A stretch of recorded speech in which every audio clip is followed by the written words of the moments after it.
Hello കൂട്ടുകാരെ, അപ്പം നമ്മൾ ഇന്ന് +1 English an angel in disguise എന്ന് പറഞ്ഞ ആ ചാപ്റ്റർ നമ്മൾ പഠിച്ചു. അത് നേരത്തെ വീഡിയോ അപ്ലോഡ് ചെയ്തിട്ടുണ്ട്. ആ ചാപ്റ്ററിലെ ആക്ടിവിറ്റീസ് ആണ് ചെയ്യാൻ പോകുന്നത്. ഓക്കെ, അപ്പം നമ്മൾ ആക്ടിവിറ്റീസിലേക്ക് കടക്കുന്നതിന് മുമ്പ് നിങ്ങൾ ഇതുവരെ ഈ ചാനൽ സബ്സ്ക്രൈബ് ചെയ്താണ് വാച്ച് ചെയ്യുന്നെങ്കിൽ ഒന്ന് സബ്സ്ക്രൈബ് ചെയ്ത് സപ്പോർട്ട് ചെയ്യണേ. ഓക്കെ, ഫസ്റ്റ് നമുക്ക് ഈ ചാപ്റ്ററിൽ നിന്ന് എങ്ങനെയൊക്കെ ക്വസ്റ്റ്യൻ വരുമെന്ന് നോക്കാം. പരീക്ഷയ്ക്ക് ഞാൻ നേരത്തെ വീഡിയോ പറഞ്ഞ പോലെ തന്നെ ഈ ചാപ്റ്ററിൽ നിന്ന് ഇതൊരു സ്റ്റോറിയാണ്. ഈ സ്റ്റോറിയിൽ നിന്ന് കുറച്ച് ഭാഗമൊക്കെ എടുത്തു തരും. എന്നിട്ടൊരു പാരഗ്രാഫ് പോലെ തന്നിട്ട് അതിന് അനുബന്ധിച്ച് ക്വസ്റ്റ്യൻസ് ഉണ്ടാവും. ഓക്കെ, അപ്പോൾ നമ്മൾ അത് ചെയ്യാൻ വേണ്ടിയിട്ട് നമുക്ക് ടെക്സ്റ്റ് ബുക്കിൽ തന്നെ നമ്മൾ കഥ പഠിച്ചപ്പോൾ കുറേ ആക്ടിവിറ്റീസ് കൊടുത്തിട്ടുണ്ട്. ഇടയ്ക്ക് കുറേ ക്വസ്റ്റ്യൻസ് ഉണ്ട്. അത് നമ്മളവിടെ മാറ്റി വെച്ചിട്ടാണ് പഠിച്ചിരുന്നത്.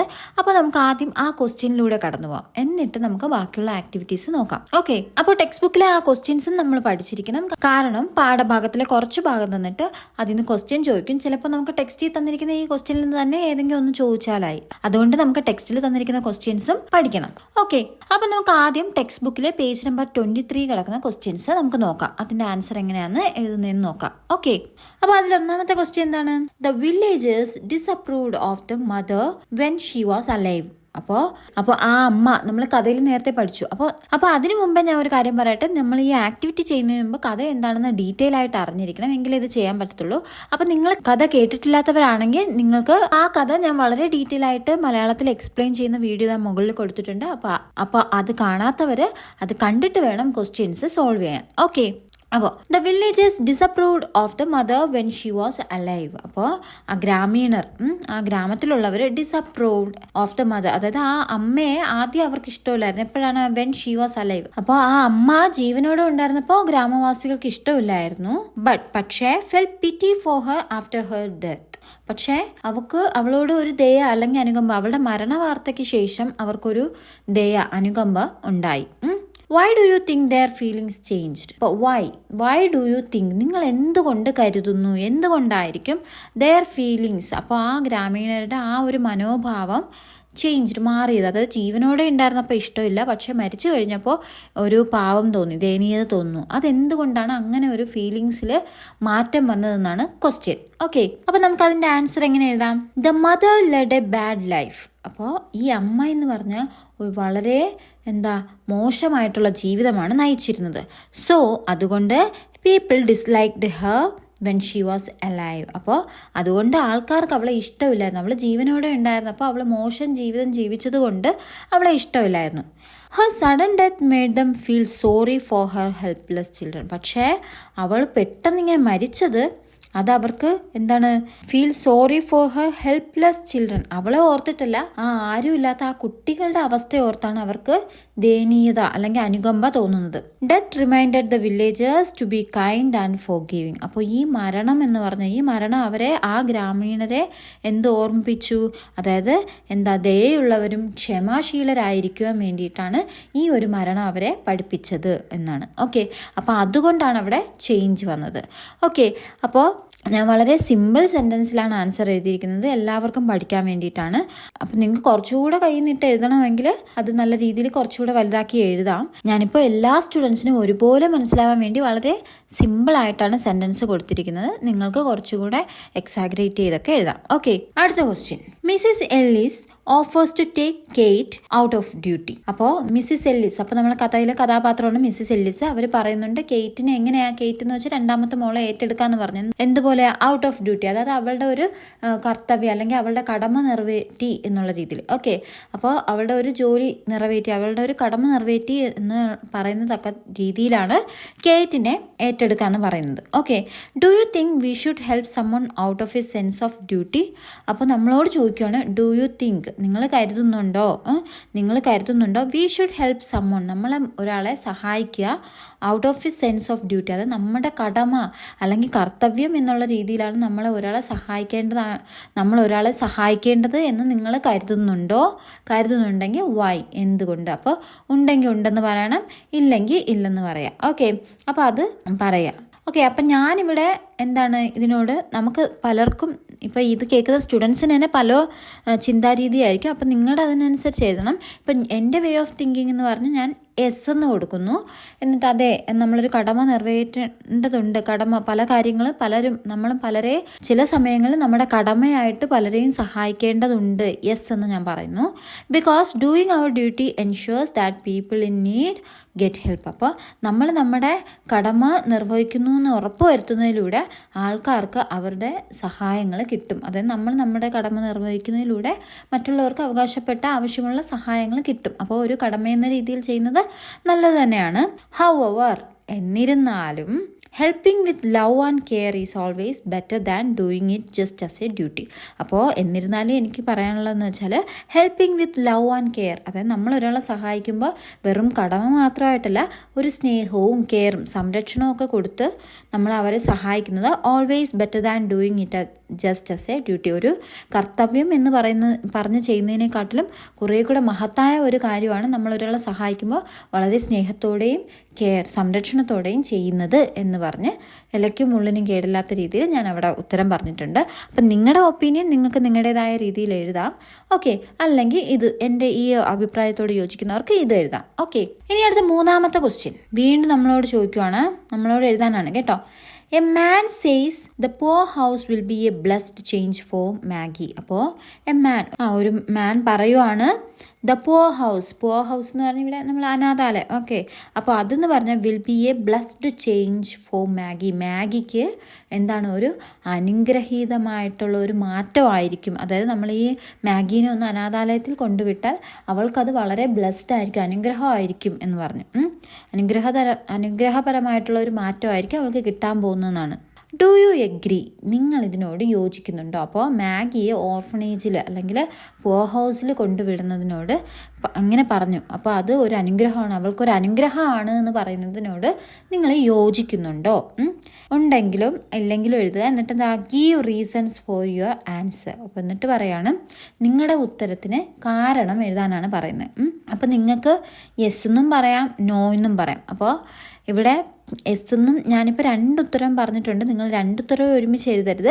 യെസ് എന്നുണ്ടെങ്കിൽ യെസ് എന്നുള്ള ആ ഉത്തരം മാത്രം എടുത്തെഴുതുക. നോ എന്ന അഭിപ്രായമുള്ളവർക്ക് വേണ്ടി ആ നോ എന്നുള്ള ഒരു ഉത്തരം മാത്രം എടുത്തെഴുതുക. അല്ല രണ്ടും കൂടെ യെസ് നോ എന്ന് പറഞ്ഞ് എഴുതി വെക്കരുത്. ഞാനിപ്പോൾ ഈ രണ്ടുത്തരം ഒന്ന് എങ്ങനെയാണ് എഴുതേണ്ടതെന്ന് പറയുന്നു.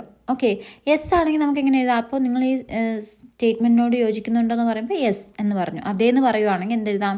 കാരണം എന്തെഴുതാം? She will get clean clothes. അപ്പോൾ അവൾ ഒരു ഓർഫനേജിൽ പോയാൽ അവൾക്ക് നല്ല വൃത്തിയുള്ള വസ്ത്രങ്ങൾ കിട്ടും, പ്രോപ്പർ ഫുഡ് കിട്ടും, എന്ന് വെച്ചാൽ അവൾക്ക് സമയത്തിന് ഭക്ഷണം കിട്ടും.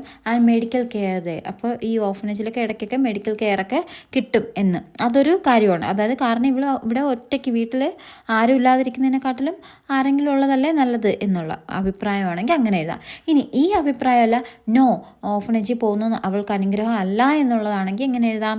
നോ എന്ന് പറയണം. അപ്പോൾ നമ്മളോട് യെസ് ഓർ നോ ചോദിച്ചിട്ടുണ്ടെങ്കിൽ നമ്മൾ അത് ആൻസർ എഴുതാം. അപ്പോൾ ഞാൻ നോ എന്ന് പറയുകയാണെങ്കിൽ എന്ത് പറയാം? കാരണം an institution lacks personal love, affection and family care which a sick child needs most. അപ്പോൾ അതിൻ്റെ അർത്ഥം എന്ന് വെച്ചാൽ അതായത് എന്താണ്?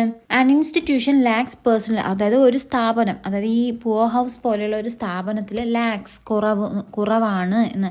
പേഴ്സണൽ ലവ്, അതായത് വ്യക്തിപരമായി അവളെ സ്നേഹിക്കുക, അല്ലെങ്കിൽ അഫെക്ഷൻ അവളോടൊരു കരുതൽ കാണിക്കുക, ആൻഡ് ഫാമിലി കെയർ, അതായത് വീട്ടിൽ നമ്മൾ സംരക്ഷിക്കുന്ന പോലെ അവളെ നോക്കുക എന്ന് പറഞ്ഞു. വിച്ച് എ സിക്ക് ചൈൽഡ്, അതായത് ഇവളൊരു രോഗിയല്ലേ, രോഗിയായ ഈ കുട്ടിയെ നമ്മൾ വീട്ടിൽ പരിചരിക്കുന്ന പോലെ അല്ലെങ്കിൽ ഒരു ഒരു വ്യക്തിപരമായി അവളെ കെയർ ചെയ്യുന്ന അത് കുറവായിരിക്കും. ഒരു സ്ഥാപനമൊക്കെ ആകുമ്പോൾ അങ്ങനെ നമ്മൾ വീട്ടിൽ കിട്ടുന്ന പോലത്തെ ഒരു സ്നേഹം അവിടെ കിട്ടില്ല എന്ന് അഭിപ്രായമുള്ളവർക്ക് ഇതെഴുതാം. ഓക്കെ, ഇത് രണ്ടും ഒരുമിച്ച് എഴുതി വെക്കില്ലേ. എസ് എന്നുള്ളവർക്ക് എസിൻ്റെ അത് മാത്രം എഴുതുക, നോ എന്നാണ് അഭിപ്രായമുള്ളവർക്ക് ഇത് എഴുതുക. ഓക്കെ, അതുകൊണ്ടാണ് ഞാൻ രണ്ടും തന്നത്. ഓക്കെ, ഇനി അടുത്ത നാലാമത്തെ question. For a little while the man stood with a puzzled air. അപ്പോൾ നമ്മളിത് ചാപ്റ്ററിൽ പഠിച്ചാണ്. കുറച്ച് സമയത്തേക്ക് മാൻ, അപ്പോൾ ആ മനുഷ്യൻ എന്താണ്, stood with a puzzled air. അപ്പോൾ ഒരു ആശയക്കുഴപ്പത്തിലായി അവിടെ നിൽക്കുവാണ്. അപ്പോൾ നമ്മൾ കണ്ടോ, ഇവിടെ ക്വസ്റ്റ്യനിൽ തന്നെ കണ്ടില്ല, ആ ചാപ്റ്ററിലെ ഒരു ലൈനാണ് എടുത്ത് തന്നിരിക്കുന്നത്, അവിടുത്തെ സന്ദർഭങ്ങളാണ്. അതുകൊണ്ടാണ് ഞാൻ പറഞ്ഞത് നിങ്ങൾ സ്റ്റോറിയൊക്കെ പഠിക്കുമ്പോൾ ഡീറ്റെയിൽ ആയിട്ട് ഓരോ വരികളുടെ അർത്ഥം മനസ്സിലാക്കി പഠിക്കണമെന്ന്. അതാണ് ഞാൻ നേരത്തെ ഈ ചാപ്റ്ററിൻ്റെ സ്റ്റോറി എല്ലാ ലൈൻ ബൈ ലൈൻ അർത്ഥം അവിടെ പറഞ്ഞു തരുന്നത്. ഓക്കെ, അപ്പോഴേ നിങ്ങൾക്ക് ക്വസ്റ്റ്യൻ ചിലപ്പോൾ അതിൽ നിന്ന് ഞാൻ പറഞ്ഞില്ല, അതിൽ നിന്ന് 2-3 വരികൾ എടുത്തിട്ടായിരിക്കും ക്വസ്റ്റ്യൻ ചോദിക്കുന്നത്. ചോദിക്കുന്നത്. അപ്പോൾ നമ്മൾ ആ കഥയുടെ ആ വരികളുടെ അർത്ഥം മനസ്സിലാക്കണമെങ്കിൽ ഇത് സോൾവ് ചെയ്യാൻ പറ്റത്തുള്ളൂ. ഓക്കെ, പറയുന്നത് എന്താണ്? ഫോർ എ ലിറ്റിൽ വൈൽ, കുറച്ച് സമയത്തേക്ക് അത് അദ്ദേഹം മനുഷ്യൻ, അതായത് ഈ മനുഷ്യൻ എന്ന് പറഞ്ഞാൽ ഇവിടെ നമ്മുടെ കഥ പഠിച്ചവരും നമുക്ക് മനസ്സിലാവും ആരാണ് ഈ കഥ സന്ദർഭത്തിൽ. ചിലപ്പോൾ ഇങ്ങനെ പരീക്ഷയ്ക്ക് ചോദിക്കാം, എന്താ ഇങ്ങനെ തന്നിട്ട് പറയും ഇതാരാണ് അവിടെ പസിൽ ഇങ്ങനെ ആരാണ് ആശയക്കുഴപ്പത്തിൽ നിന്നതെന്ന് ചോദിക്കാം അല്ലേ. അപ്പോൾ ആരാണെന്ന് നമുക്ക് പറയാം, ജോ തോംസൺ അല്ലേ. Okay, then he turn back, എന്നിട്ട് അയാൾ തിരിഞ്ഞു. And went into hovel again, എന്നിട്ട് ആ കുടിലോട്ട് ഒന്നുകൂടെ വീണ്ടും പോയി. അപ്പോൾ ഇത് കഥാസന്ദർഭം നമ്മൾ കഥയിൽ പഠിച്ചു. ഓക്കെ, അപ്പോൾ ആ ഒരു വരികളാണ് ഇവിടെ പറഞ്ഞിരിക്കുന്നത്. Why does the man hesitate and then decide to go back. അപ്പോൾ വൈ ഡസ്, എന്തുകൊണ്ടാണ് ദ മാൻ ഹെസിറ്റേറ്റ്, ആദ്യം ഒന്ന് മടിച്ചു നിന്നു അല്ലേ. ആദ്യം എല്ലാവരും, അതായത് ശവസംസ്കാര ചടങ്ങ് കഴിഞ്ഞ് എല്ലാവരും പോകാൻ നിൽക്കുവാണ്. അപ്പോൾ എന്താണ്, ഇയാളും പോകാൻ നിൽക്കുവാണ്. എന്നിട്ട് എന്താണ്, പിന്നെ എന്ത് ചെയ്തു, and then decide to go back. അപ്പോൾ ആദ്യം ഒന്ന് മടിച്ചിട്ട് പിന്നെ എന്താണ്, അങ്ങ് തിരിച്ചു പോകാൻ മടിച്ചു. പിന്നെ എന്താണ്, തിരിച്ച് അയാൾ എന്നിട്ട് അവളുടെ അടുത്ത് തന്നെ, ആ കുട്ടിയുടെ അടുത്തേക്ക് തന്നെ നടന്നു പോവുകയാണ്. What might have been his thoughts at that moment. അപ്പോൾ ക്വസ്റ്റ്യൻ ഇങ്ങനെയാണ്, വാട്ട് മൈറ്റ് ഹാവ് ബീൻ, എന്തായിരിക്കാം, ഹിസ് തോട്ട്സ്, അദ്ദേഹത്തിൻ്റെ ചിന്തകൾ, അറ്റ് ദാറ്റ് മൊമെൻറ്റ്. അപ്പോൾ ആ മൊമെൻറ്റിൽ, ആ ഒരു നിമിഷത്തിൽ അദ്ദേഹം എന്തായിരിക്കും ചിന്തിച്ചിട്ടുള്ളത് എന്ന്. പണ്ട് നമ്മൾ കൊച്ചു ക്ലാസ്സിൽ തോട്ട്സ് ഒക്കെ എഴുതാൻ പഠിച്ചിട്ടുണ്ട് അല്ലേ. അപ്പോൾ ഇവിടെയും അദ്ദേഹത്തിൻ്റെ തോട്ട് എന്തെന്നാണ് ചോദിക്കുന്നത്. പിന്നെ നിങ്ങൾ ആൻസർ എഴുതുമ്പോൾ 1 മാർക്കിനാണെങ്കിൽ കുറച്ച് എഴുതുക, 2 മാർക്കിനാണെങ്കിൽ കുറച്ച് 2 വരിയിൽ എഴുതുക, 3 മാർക്കിനാണെങ്കിൽ 3 അതിൽ കൂടുതലൊക്കെ എഴുതാം. ഓക്കെ, അങ്ങനെ നിങ്ങൾ മാർക്ക് നോക്കി വേണം ആൻസർ ചെയ്യാൻ. ഓക്കെ, അപ്പോൾ ഇതിൻ്റെ ആൻസർ എങ്ങനെ എഴുതാം, എന്തായിരിക്കും അയാൾ ചിന്തിച്ചിരിക്കുക? He goes back because he cannot bear to leave a helpless bed-ridden child all alone. അപ്പോൾ ആദ്യം ചോദിച്ചു എന്തുകൊണ്ടാണ്, വൈ ഡസ്, എന്തുകൊണ്ടാണ് അദ്ദേഹം തിരിച്ചങ്ങോട്ട് പോയത്. അപ്പോൾ അതിൻ്റെ ഉത്തരം നമ്മൾ ആദ്യം എഴുതണം. ഓക്കെ, അപ്പോൾ ഏതൊക്കെ ക്വസ്റ്റ്യൻ ചോദിക്കുന്നോ അതിൻ്റെ എല്ലാ ആൻസർ എഴുതിയിട്ട് വേണം പോകാൻ. അപ്പോൾ ഇവിടെ ഫസ്റ്റ് ചോദിച്ചു എന്തുകൊണ്ടാണ് അയാൾ അങ്ങനെ ചെയ്തത്. അപ്പോൾ എന്ത് പറയാം, ഹി ഗോസ് ബാക്ക്, അദ്ദേഹം തിരിച്ചു പോകുന്നു. ബിക്കോസ്, എന്തെന്നാൽ he cannot bear to leave a helpless bedridden child all alone. അപ്പോൾ അയാൾക്ക് കഴിയില്ല, അതായത് ആരും സഹായമില്ലാതെ ബെഡിൽ തന്നെ, കിടക്കയിൽ തന്നെ കിടരോഗിയായി കിടക്കുന്ന ആ കുട്ടിയെ ഒറ്റയ്ക്ക് ഉപേക്ഷിച്ച് പോകാൻ അയാൾക്ക് കഴിയില്ലായിരുന്നു. അതുകൊണ്ടാണ് അയാൾ ആ കുടിലേക്ക് തിരിച്ചു കയറി പോകുന്നത്. Okay, what were his thoughts. അപ്പോൾ അയാളുടെ ചിന്ത എന്തായിരിക്കും എന്നാണ് അടുത്ത് പറയുന്നത്. എന്താണ്, he feels deep pity and love for Maggie. അപ്പോൾ എന്തെഴുതാം, ഹി ഫീൽസ്, അദ്ദേഹത്തിന് എന്താണ് വളരെയധികം അഗാധമായ ദയയും പിന്നെ അനുകമ്പയും സ്നേഹവും ഒക്കെ മാഗിയോട് തോന്നുന്നുണ്ട്. പിന്നെന്താ, he thinks it is cruel to abandon her and decides to carry her home. Okay, he thinks, അദ്ദേഹം ചിന്തിക്കുകയാണ്, it is cruel to abandon her. അപ്പോൾ അവിടെ ഉപേക്ഷിച്ച് പോവുക എന്ന് പറയുന്നത് വളരെ ക്രൂരമായ ഒരു പ്രവൃത്തിയാണ്. ആൻഡ് ഡിസൈഡ്സ്, എന്നിട്ട് തീരുമാനിക്കുന്നു, ടു ക്യാരി ഹെർ ഹോം, അങ്ങനെ അവളെ വീട്ടിലോട്ട് കൊണ്ടുപോകാമെന്ന് തീരുമാനിക്കുന്നു. അപ്പോൾ ഇതാണ് ഇവിടെ ആൻസർ ആയിട്ട് എഴുതുന്നത്. ഓക്കെ, ഇനി അടുത്ത question 25th page number, text book page number 25 കൊടുത്തിട്ടുണ്ട്. First question, Maggie reacts with fear when Mrs Thomson speaks sharply. അപ്പോൾ മിസ്സിസ് തോംസൺ, അതായത് ജോ തോംസൻ്റെ വൈഫ്, അപ്പോൾ അവർ വീട്ടിൽ വന്നു. ജോ തോംസൺ ആ മാഗിയും കൊണ്ട് കൈകളിലെടുത്ത് വീട്ടിൽ കൊണ്ടുവന്നു. അപ്പോൾ മിസ്സിസ് തോംസൺ എന്ത് ചെയ്തു, മിസ്സിസ് തോംസൺ മാഗിയെ കണ്ടപ്പോൾ എങ്ങനെ റിയാക്ട് ചെയ്തത്, മാഗിയെ കണ്ടപ്പോൾ അത്ര ഇഷ്ടപ്പെട്ടില്ല എന്തൊക്കെ പറയുന്നുണ്ട്. അപ്പോൾ മാഗി എന്താണ്, പേടിക്കുന്നുണ്ട്. When Mrs Thomson speaks sharply. അപ്പോൾ മിസ്സിസ് തോംസൺ ഇങ്ങനെ ഷാർപ്പായിട്ട് സംസാരിക്കും, അതായത് മൂർച്ചയേറിയ വാക്കുകൾ കൊണ്ട് സംസാരിക്കുമ്പോൾ മാഗി പേടിക്കുന്നുണ്ട്. What does this reaction reveal about Maggie's emotional state. അപ്പോൾ പറയാണ്, വാട്ട് ഡസ്, എന്താണ്, ദിസ് റിയാക്ഷൻ റിവീൽ. അപ്പോൾ ഇങ്ങനെ ഈ പേടിച്ച് ഇങ്ങനെ റിയാക്ട് ചെയ്യുന്ന ആ ഒരു റിയാക്ഷൻ എന്ന് പറഞ്ഞാൽ എന്തിനെയാണ് അർത്ഥമാക്കുന്നത്, എന്തിനെയാണ് കാണിക്കുന്നത്. മാഗീസ്, അതായത് മാഗിയുടെ ഈ ഇമോഷണൽ സ്റ്റേറ്റ്, ഈ മാനസികാവസ്ഥയിൽ എന്താണ് റിവീൽ ചെയ്യുന്നതാണ് ചോദിക്കുന്നത്. How does it deepen your understanding that human needs go far beyond mere physical care. അപ്പോൾ how does it deepen your understanding. അപ്പോൾ ഇതെങ്ങനെയാണ് നിങ്ങളുടെ അണ്ടർസ്റ്റാൻഡിങ്ങിനെ ആഴത്തിലേക്ക് കൊണ്ടുപോകുന്നത്. That human needs go far beyond pair physical care. അപ്പോൾ human needs go far beyond mere physical care, അതായത് ശാരീരികമായിട്ടുള്ള ഒരു കെയർ, പരിചരണത്തിനും അപ്പുറമാണ് മനുഷ്യൻ്റെ ആവശ്യങ്ങളെന്ന് ഇത് നിങ്ങളെ എങ്ങനെ മനസ്സിലാക്കിപ്പിക്കുന്നു എന്നാണ് ചോദ്യം. ഓക്കെ, അപ്പോൾ അതിൻ്റെ ആൻസർ എങ്ങനെ എഴുതാം. അപ്പോൾ ആദ്യം എന്ത് ചെയ്യണം, അവിടുത്തെ ക്വസ്റ്റ്യൻ ഇത് എന്താണ്, what does മാഗീസ് fearful reaction reveal about her emotional state. അപ്പോൾ അവളുടെ ആ മാനസികാവസ്ഥയെ എങ്ങനെയാണ് റിവീൽ ചെയ്യുന്നത്. അപ്പോൾ അതെങ്ങനെ എങ്ങനെയാണെന്ന് അതിന് ആൻസർ എഴുതണം. അപ്പോൾ എന്താ പറയാം, ഇറ്റ് ഷോസ്, ഇത് കാണിക്കുന്നു, ദാറ്റ് മാഗി എന്താ ഫീൽസ് ഇൻസെക്യൂർ. അപ്പോൾ ഇതിലൂടെ നമുക്ക് കാണിച്ചു തരുന്ന മാഗി ഇൻസെക്യൂർ ആണ്. അതായത് ഒരു സുരക്ഷിതമായിട്ടുള്ളൊരു ഫീൽ അവൾക്ക് തോന്നുന്നില്ല. ലോൺലി, ഏകാന്തത അനുഭവപ്പെടുന്നു. ആൻഡ് അഫ്രെയ്ഡ് ഓഫ് റിജക്ഷൻ, മാത്രമല്ല അവളെ ഒഴിവാക്കുമോ എന്നുള്ള ഒരു പേടിയും അവളിലുണ്ടാവുന്നു. ഓക്കെ, ഷീ നീഡ്സ് വാട്ട്, പിന്നെ എന്താ ചോദിക്കുന്നത്, how does it shows the human needs go beyond physical care എന്ന് പറയുമ്പോൾ, അപ്പോൾ അവിടെ എന്താണ് അവൾക്ക് ഷീ നീഡ്സ്, അവൾക്ക് എന്താ ആവശ്യം, she needs love, warmth and emotional comfort just as much as food and medicine. അപ്പോൾ മനുഷ്യൻ്റെ ശാരീരിക ആവശ്യങ്ങൾക്ക് നമുക്ക് വേണ്ടത് മരുന്നും ആഹാരമൊക്കെയാണ് അല്ലേ, ആഹാരവും മരുന്നുമാണ്. പക്ഷെ അതിലുപരി അവൾക്ക് വേറെ എന്തൊക്കെ വേണമെന്നാണ്, അതാണ്. അപ്പോൾ അതിലുപരി അവൾക്ക് വേണ്ടുന്ന മാനുഷിക ആവശ്യങ്ങളാണ് എന്താണ്, സ്നേഹം, വാംത്ത് ആൻഡ് ഇമോഷണൽ കംഫർട്ട്. അപ്പോൾ അവളെ മാനസികമായിട്ട് വൈകാരികമായിട്ടുള്ള ഒരു ചേർത്ത് നിർത്തൽ, അതൊക്കെ അവൾക്ക് വേണമെന്നാണ് അവിടെ ആൻസർ ആക്കുന്നത്. ഓക്കെ, ഇനി അടുത്ത ക്വസ്റ്റ്യൻ. ഓക്കെ, അപ്പോൾ ഞാൻ വീണ്ടും പറയുകയാണ്, ഇത് ഞാനിപ്പോൾ 2 മാർക്കിനുള്ള ക്വസ്റ്റ്യൻ്റെ ആൻസറാണ് ഇത് എഴുതുന്നത്. അപ്പോൾ നിങ്ങൾക്ക് ഇത് 4 മാർക്കിനോ കൂടുതൽ മാർക്കിലൊക്കെ എഴുതാനാണെങ്കിൽ ആ കഥയുടെ സന്ദർഭമൊക്കെ വെച്ച് കുറേ കൂടെ നല്ലതായിട്ട് വലുതാക്കി എഴുതിക്കോണം കേട്ടോ. ഓക്കെ, ഇനി അടുത്ത question. When Mrs Thomson first sees Maggie she remain silent. അപ്പോൾ അതായത് മിസ്സിസ് തോംസൺ ആദ്യമായിട്ട് മാഗിയെ കാണുമ്പോൾ അവളിങ്ങനെ നിശബ്ദയായിട്ട് നിൽക്കുവാണ്. But many emotions arise with her. പക്ഷേ ഒരുപാട് ഇമോഷൻസ് അവൾ വിത്തിൻ ഹെർ, അതായത് അവളുടെ ഉള്ളിലൂടെ, മനസ്സിനുള്ളിലൂടെ ഇങ്ങനെ ഒരുപാട് വൈകാരിക നിമിഷങ്ങൾ കടന്നു പോകുന്നുണ്ട്. ഇമാജിൻ എന്ന് പറയുന്നത് സങ്കല്പിക്കുക, what Mrs Thomson might have been thinking at that moment. അപ്പോൾ ആ സമയത്ത് മിസ്സിസ് തോംസൺ എന്താണ് ചിന്തിച്ചിട്ടുണ്ടാവുക എന്ന് സങ്കല്പിക്കുക. Write her inner thoughts. അപ്പോൾ എന്നിട്ട് എഴുതാനാണ് പറഞ്ഞത്, അവളുടെ ഇന്നർ തോട്ട്സ്, അവൾ മനസ്സിൻ്റെ ഉള്ളിൽ ചിന്തിച്ച കാര്യങ്ങൾ എന്താണെന്ന് എഴുതാനും ചോദിക്കുന്നു. Focusing more on her feelings than on actions. അപ്പോൾ അവിടെ പറയുകയാണ് focusing more on her feelings, അവളുടെ ആ ഒരു വികാരങ്ങൾ, അവളുടെ ആ മനോഭാവത്തിനാണ് കൊടുക്കേണ്ടത്. ദാൻ ഓൺ ആക്ഷൻസ്, അവളുടെ പ്രവൃത്തികളെക്കാട്ടിലും അവളുടെ ഒരു വികാരങ്ങളെ, അതായത് ആ മനോഭാവത്തെയാണ് കൂടുതലും അവിടെ നമ്മൾ ആൻസറിൽ ഉൾപ്പെടുത്തേണ്ടതാണ് ക്വസ്റ്റ്യൻ ചോദിച്ചിരിക്കുന്നത്. ഓക്കെ, അപ്പോൾ തീർന്നില്ല. You may include her feelings of pity or concern. അപ്പം നിങ്ങൾക്ക് അതിനകത്ത് നിങ്ങളുടെ പിറ്റി, അവളുടെ പിറ്റി, ദയനീയതയോ അല്ലെങ്കിൽ ആശങ്കയോ ഒക്കെ അവളുടെ ആശങ്ക, അയ്യോ ഈ കുട്ടിയെ കൊണ്ടുവന്നപ്പോൾ ഒന്നുകിൽ അവൾക്ക് പിറ്റി എന്ന് വെച്ചാൽ ദയനീയത തോന്നുന്നു, അത് ഉൾപ്പെടുത്താം.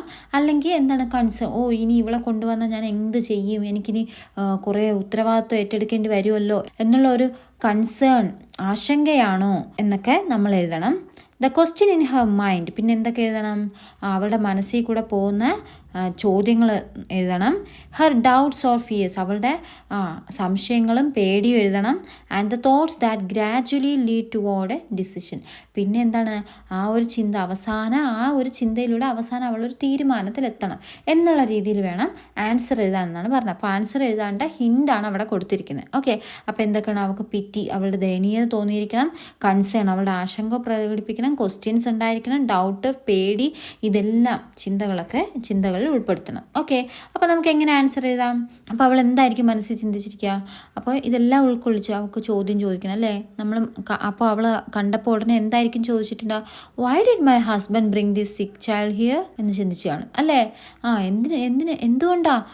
എന്തുകൊണ്ടാണ് എൻ്റെ ഹസ്ബൻഡ് ഈ കുട്ടിയെ ഇങ്ങോട്ട് കൊണ്ടുവന്നത്, ഈ വയ്യാത്ത കുട്ടിയെ അയാൾ എന്തിനാ ഇങ്ങോട്ട് കൊണ്ടുവന്നത് എന്ന് ചിന്തിച്ചിരിക്കാം. പിന്നെന്തെഴുതാം, who will take care of her and how long will she stay. അപ്പോൾ ഇങ്ങനെയൊക്കെ ചിന്തിക്കാം അല്ലേ, ഇവിടെ ഇനി ആര് നോക്കും, ഇവളിനി ഇവിടെ എത്ര ദിവസം കാണും എന്നൊക്കെ ഇങ്ങനെ ചിന്തിച്ചിട്ടുണ്ടാവും. പിന്നെ ഇടയ്ക്കൊരു നല്ല ഒരു പിറ്റിയായിട്ട് നമുക്ക് എന്തെഴുതാൻ വേണമെങ്കിൽ ഇങ്ങനെ എഴുതാം, she looks so helpless and sad. അപ്പോൾ പറയാം, അവളെ കാണാൻ ഇച്ചിരി ആരും സഹായം ഇല്ലാത്തതും ദുഃഖിതയായിട്ടും ഒക്കെ ഇരിപ്പുണ്ട്. Maybe I should show her a little kindness for tonight. അപ്പോൾ maybe I should show her a little kindness, ചിലപ്പോൾ ഞാൻ കുറച്ച് അവളുടെ അടുത്ത് ദയ കാണിക്കാം ഫോർ ടുനൈറ്റ്. അപ്പോൾ ഇന്നത്തേക്ക് രാത്രിത്തേക്ക് കുറച്ച് ദയ കാണിക്കാം, അവളെ കണ്ടിട്ടൊരു സഹതാപവും തോന്നും. അമ്മ മരിച്ച കുട്ടിയല്ലേ, ഇന്നൊന്നും പറയാനും തോന്നില്ല, ഇന്നൊരു ദിവസത്തേക്ക് അതിനെ ഒന്ന് ആശ്വസിപ്പിക്കാം എന്നും ചിന്തിച്ച് കാണാം. ഓക്കെ, അപ്പോൾ ഇനി നിങ്ങൾക്ക് നിങ്ങളുടേതായ ഭാവനയിൽ വേറെ എന്തെങ്കിലും വരുന്നുണ്ടെങ്കിൽ അതൊക്കെ ഉൾപ്പെടുത്താം. ഓക്കെ, ഇനി അടുത്ത question. Joe goes to his shop. Joe എന്ത് ചെയ്തു, അവൻ്റെ കടയിലേക്ക് പോയി.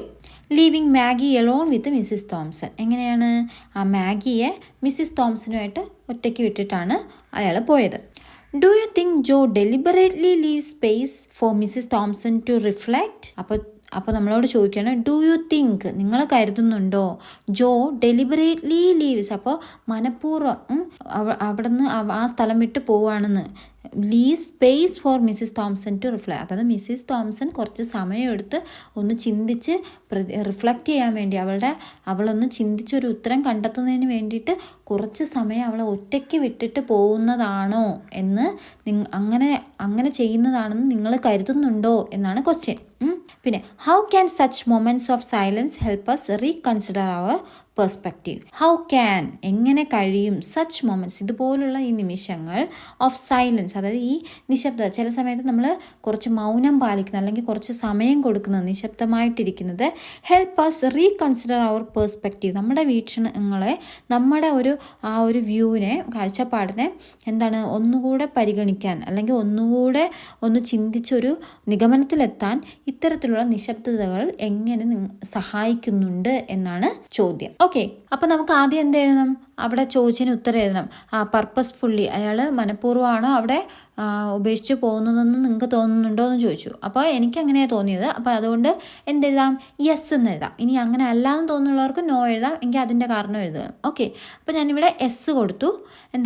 ജോ wanted to give his wife private time. അപ്പോൾ ജോ ആഗ്രഹിച്ചു ടു ഗീവ് ഹിസ് വൈഫ്, അപ്പോൾ അദ്ദേഹത്തിൻ്റെ ഭാര്യയ്ക്ക് കുറച്ച് സമയം കൊടുക്കാൻ, എന്ന് വെച്ചാൽ പ്രൈവറ്റ് ടൈം, കുറച്ച് അവൾക്കൊരു പ്രൈവസി കൊടുത്തു, അവൾക്കൊന്ന് ചിന്തിച്ച് കാര്യങ്ങൾ മനസ്സിലാക്കാൻ, ഗ്രഹിക്കാൻ ഒരു സമയം കൊടുത്തു. To let her heart melt and connect with Maggie. അപ്പോൾ അവളുടെ ആ ഒരു ഹൃദയം ഒന്ന് ഉരുകാൻ, അതായത് ആ പെട്ടെന്നുള്ള ആ ദേഷ്യമൊക്കെ ഒന്ന് തണുത്ത് മാഗിയുമായിട്ട് കണക്ട് ചെയ്യും, മാഗിയായിട്ട് സംസാരിച്ച് ഒന്ന് കൂളാവാൻ വേണ്ടിയിട്ടാണ് അവിടെ ആ സമയം കൊടുക്കുന്നത്. അത് ഇൻറ്റൻഷനലി കൊടുത്തതായിട്ട് തോന്നുന്നുണ്ട് എന്ന് പറയുന്നു. Silence give us quiet. എന്നിട്ട് അടുത്ത ക്വസ്റ്റ്യൻ ചോദിച്ചില്ല, എങ്ങനെയാണ് സൈലൻസ് നമ്മളെ ഹെൽപ്പ് ചെയ്യുന്നത്? അപ്പോൾ അതിൻ്റെ ആൻസറായിട്ട് നമുക്ക് എങ്ങനെ എഴുതാം? Silence give us quiet time to think calmly, feel empathy and change our opinions for the better. അപ്പോൾ സൈലൻസ്, ആ നിശബ്ദത, കുറച്ച് സമയം നമ്മളൊന്ന് മൗനമായിട്ടിരിക്കുന്നത്, ചിന്തിക്കുന്നത്, ഗീവ്സ് അസ്, നമുക്ക് തരുന്നു, quiet time to think calmly, അപ്പോൾ നമ്മൾ ശാന്തമായിട്ട് അതിനെക്കുറിച്ചൊന്ന് ചിന്തിക്കാൻ വേണ്ടിയിട്ടുള്ള സമയം കിട്ടുന്നു. ഫീൽ എംപതി, നമുക്കൊന്ന് അലിവ് അല്ലെങ്കിൽ കരുണ ഒക്കെ തോന്നാനുള്ള ഒരു സമയം കിട്ടുന്നു. ആൻഡ് ചേഞ്ച്, അങ്ങനെ അതിലൂടെ മാറുന്നു. അവർ ഒപ്പീനിയൻസ്, അതായത് നമ്മുടെ അഭിപ്രായങ്ങൾ ഫോർ ദ ബെറ്റർ. അപ്പം അതിലൂടെ ആ കുറച്ച് സമയം നമ്മൾ നിശബ്ദമായിട്ടിരുന്ന് ചിന്തിച്ച് എടുക്കുന്ന തീരുമാനത്തിലൂടെ നല്ല ഒരു അഭിപ്രായം അല്ലെങ്കിൽ നല്ല ഒരു കാര്യം ഉണ്ടാകും എന്നാണ് ഇവിടെ ആൻസറായിട്ട് എഴുതേണ്ടത്. ഓക്കെ, ഇനി അടുത്ത ടെക്സ്റ്റ് ബുക്ക് പേജ് നമ്പർ 28 അവിടെ നമുക്ക് മീറ്റ് ദ ഓഥർ എന്ന് പറഞ്ഞ ഓഥറിനെ കുറിച്ച് കൊടുത്തിട്ടുണ്ട്. അത് നിങ്ങൾ വായിച്ച് മനസ്സിലാക്കിക്കോണം. ചിലപ്പോൾ പ്രൊഫൈൽ എന്ന് പറഞ്ഞൊരു ക്വസ്റ്റ്യൻ വരാൻ ചാൻസ് ഉണ്ട്. ഓക്കെ, നമുക്കൊക്കെ നേരത്തെ മുന്നേ കൊച്ചു ക്ലാസ്സിലൊക്കെ പഠിച്ചിട്ടുണ്ട് പ്രൊഫൈൽ എഴുതാൻ വേണ്ടിയിട്ട്. അപ്പോൾ ഡേറ്റിന് മുന്നേ ഓൺ ചേർക്കണം, അങ്ങനെയൊക്കെ ഉള്ള കാര്യങ്ങളുണ്ട്, കുറച്ച് കാര്യങ്ങളുണ്ട്. അപ്പോൾ അത് നിങ്ങൾ മുമ്പേ പഠിച്ചിട്ടുള്ളതാണ്. അപ്പോൾ ഇനി അത് ആർക്കെങ്കിലും പ്രൊഫൈൽ റൈറ്റിംഗ് ആർക്കെങ്കിലും അറിയാതെ ഉണ്ടെങ്കിൽ കമൻറ്റ് ചെയ്താൽ മതി. അപ്പോൾ ഞാൻ പ്രൊഫൈൽ റൈറ്റിംഗ് എങ്ങനെയാണെന്ന് അതിനെക്കുറിച്ചൊരു ചെറിയൊരു വീഡിയോ ചെയ്യാം. ഓക്കെ, അപ്പോൾ അല്ലാതെ എല്ലാവർക്കും അറിയാൻ തോന്നുന്നു, പ്രൊഫൈലൊക്കെ കൊച്ചു ക്ലാസ്സിൽ എഴുതിയിട്ടുണ്ടത്. അങ്ങനെ ആ ഒരു മോഡൽ വേണ്ടി നിങ്ങൾ അവിടെ നിന്ന് നോക്കി പഠിക്കുക. ഓക്കെ, അത് കഴിഞ്ഞ് ഇനി അടുത്ത് ലെറ്റ്സ് റീവിസിറ്റ് എന്ന് പറഞ്ഞാൽ അവിടെ കുറച്ച് ക്വസ്റ്റ്യൻസ് തന്നിട്ടുണ്ട്. ഒന്നാമത്തെ ക്വസ്റ്റ്യൻ എന്താണ്? Mrs Thomson decide to keep Maggie longer and shows her tender care. അപ്പോൾ മിസ്സിസ് തോംസൺ, അതായത് ജോ തോംസൻ്റെ വൈഫ്, അവസാനം എന്ത് തീരുമാനിക്കുകയാണ്? ടു കീപ് മാഗി ലോങ്ങർ, മാഗിയെ കുറേ ദിവസത്തേക്ക് വീട്ടിൽ നിർത്താം, ഇനി എന്നും വീട്ടിൽ നിർത്താമെന്ന് തീരുമാനിക്കുകയാണ്.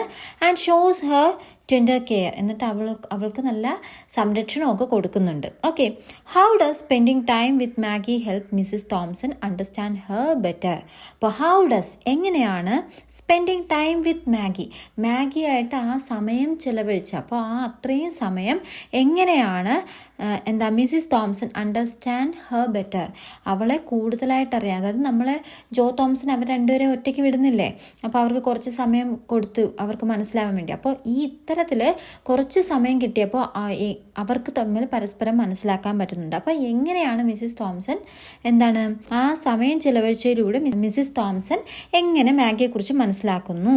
ക്യാൻ ടൈം ആൻഡ് അറ്റൻഷൻ, അപ്പോൾ അതാണ് ഒന്നാമത്തെ ക്വസ്റ്റ്യൻ. ഓക്കെ, ആ ക്വസ്റ്റ്യൻ്റെ ആൻസർ എഴുതണം. ഇനി രണ്ടാമത്തെ ക്വസ്റ്റ്യൻ പറയുന്നത് can time and attention change our feelings towards others? Can, കഴിയുമോ, ടൈം ആൻഡ് അറ്റൻഷൻ, അതായത് നമ്മളെ സമയവും നമ്മുടെ ശ്രദ്ധയും എന്താ ഒരാളിലേക്ക് ചെലുത്തുമ്പോൾ change our feelings towards others, മറ്റുള്ളവരോടുള്ള നമ്മുടെ ആ ഒരു ഫീലിങ്സ് അല്ലെങ്കിൽ നമ്മുടെ ആ ഒരു മനോഭാവം മാറ്റാൻ കഴിയുമോ? അതായത് നമുക്കിപ്പോൾ ഒരു വ്യക്തിയോട് ദേഷ്യം എന്തെങ്കിലും ഉണ്ട്, പക്ഷെ നമ്മൾ അവരുമായിട്ട് കുറച്ച് സമയം ചിലവഴിക്കുകയാണ്. അപ്പോൾ ചിലവഴിക്കുമ്പോൾ നമുക്ക് അവരുടെ എന്താണ് അവർക്ക് പറയാനുള്ളതെന്നും അവരുടെ ആ ഒരു രീതിയിൽ നിന്ന് മനസ്സിലാക്കും. അപ്പോൾ അതുപോലെ ഇത്തരത്തിൽ ഇവിടെ നമ്മളൊരാൾക്ക് സമയവും ശ്രദ്ധയും കൊടുക്കുമ്പോൾ നമുക്ക് അവരെക്കുറിച്ച് നമ്മുടെ മനോഭാവം തന്നെ മാറാൻ ചാൻസ് ഉണ്ടോ? ഷെയർ യുവർ വ്യൂസ്, നിങ്ങളുടെ കാഴ്ചപ്പാട് പങ്കുവയ്ക്കുക എന്നാണ് അവിടെ ചോദിച്ചിട്ടുള്ളത്. അപ്പോൾ അതിന് എന്താ ആൻസർ ചെയ്തത്? അപ്പോൾ ഇവിടെ 2 ക്വസ്റ്റ്യൻ ഉണ്ട്.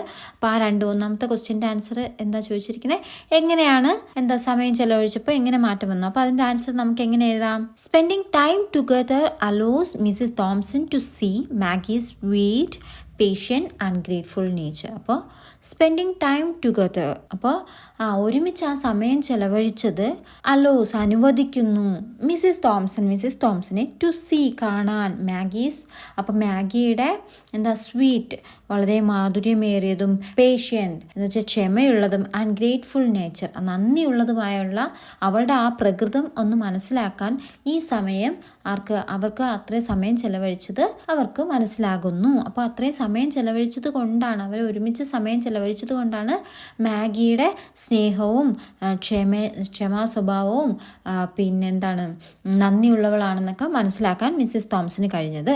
ഓക്കെ, ഇനി രണ്ടാമത്തെ ക്വസ്റ്റ്യൻ്റെ ആൻസർ എങ്ങനെ എഴുതാം അല്ലേ? നമ്മളോട് കഴിയുമോ സമയം, അതായത് സമയവും അറ്റൻഷനും കൊടുക്കുന്നത് നമ്മളിൽ മറ്റൊരാളെ കുറിച്ചുള്ള മനോഭാവം മാറ്റാൻ കഴിയുമോ എന്നാണ്. കഴിയുമോ, യെസ് ഓർ നോ കൊടുക്കാനാണ്. അപ്പോൾ നമുക്ക് പറയാം യെസ് പറയാം അല്ലേ? യെസ്, അതെ കഴിയും. Time and attention help us see the good in others and transform coldness into love and empathy. അപ്പോൾ ടൈം ആൻഡ് അറ്റൻഷൻ, അതായത് നമ്മൾ സമയവും ശ്രദ്ധയും ഒരാളിൽ ചിലവഴിക്കുമ്പോൾ അത് ചെയ്യുമ്പോൾ ക്യാൻ ഹെൽപ്പ് us, നമ്മളെ സഹായിക്കും. See the good in others, അപ്പോൾ മറ്റുള്ളവരിലുള്ള നല്ലതും പിന്നെ നമുക്ക് മനസ്സിലാക്കാൻ പറ്റും.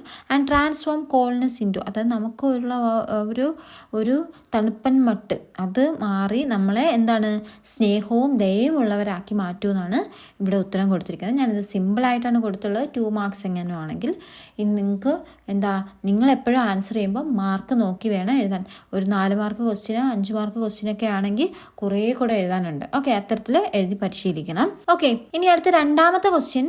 The story ends with the idea that Maggie brought light and blessing into the home. അപ്പോൾ ഈ സ്റ്റോറി, ആ കഥ എൻഡ്സ് അവസാനിക്കുന്നു വിത്ത് ദ ഐഡിയ, ഒരു ആശയമായിട്ടാണ്. എന്താശയത്തോടു കൂടെയാണ്?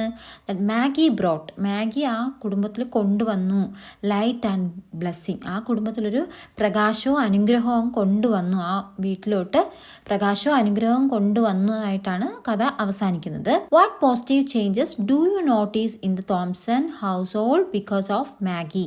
അപ്പോൾ വാട്ട് പോസിറ്റീവ് ചേഞ്ചസ്, എന്ത് ആ പോസിറ്റീവ് മാറ്റമാണ് ഡു യു നോട്ടീസ് നിങ്ങൾ ശ്രദ്ധിച്ചത് in the Thompson household because of Maggie? അതായത് മാഗി കാരണം തോംസന്റെ വീട്ടിൽ എന്ത് പോസിറ്റീവ് ചേഞ്ചാണ് ഉണ്ടായതെന്നാണ് നിങ്ങൾ ശ്രദ്ധിച്ചത്.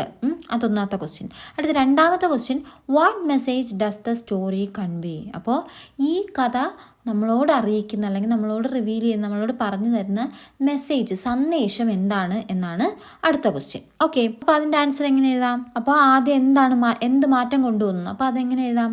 ദ ഡാർക്ക്, ഇരുളടഞ്ഞതും, ലോൺലി, ഏകാന്തമായതും, ആൻഡ് ഇൽ ടെമ്പേർഡ് ഹോം, അതായത് ഒരു അസുഖം ബാധിച്ച പോലെ ഒറ്റപ്പെട്ട് കിടന്ന ആ ഒരു വീട് ബിക്കംസ് ആയിത്തീർന്നു ഫിൽ വിത്ത് ലവ്, അപ്പോൾ സ്നേഹം കൊണ്ട് നിറയപ്പെട്ടു.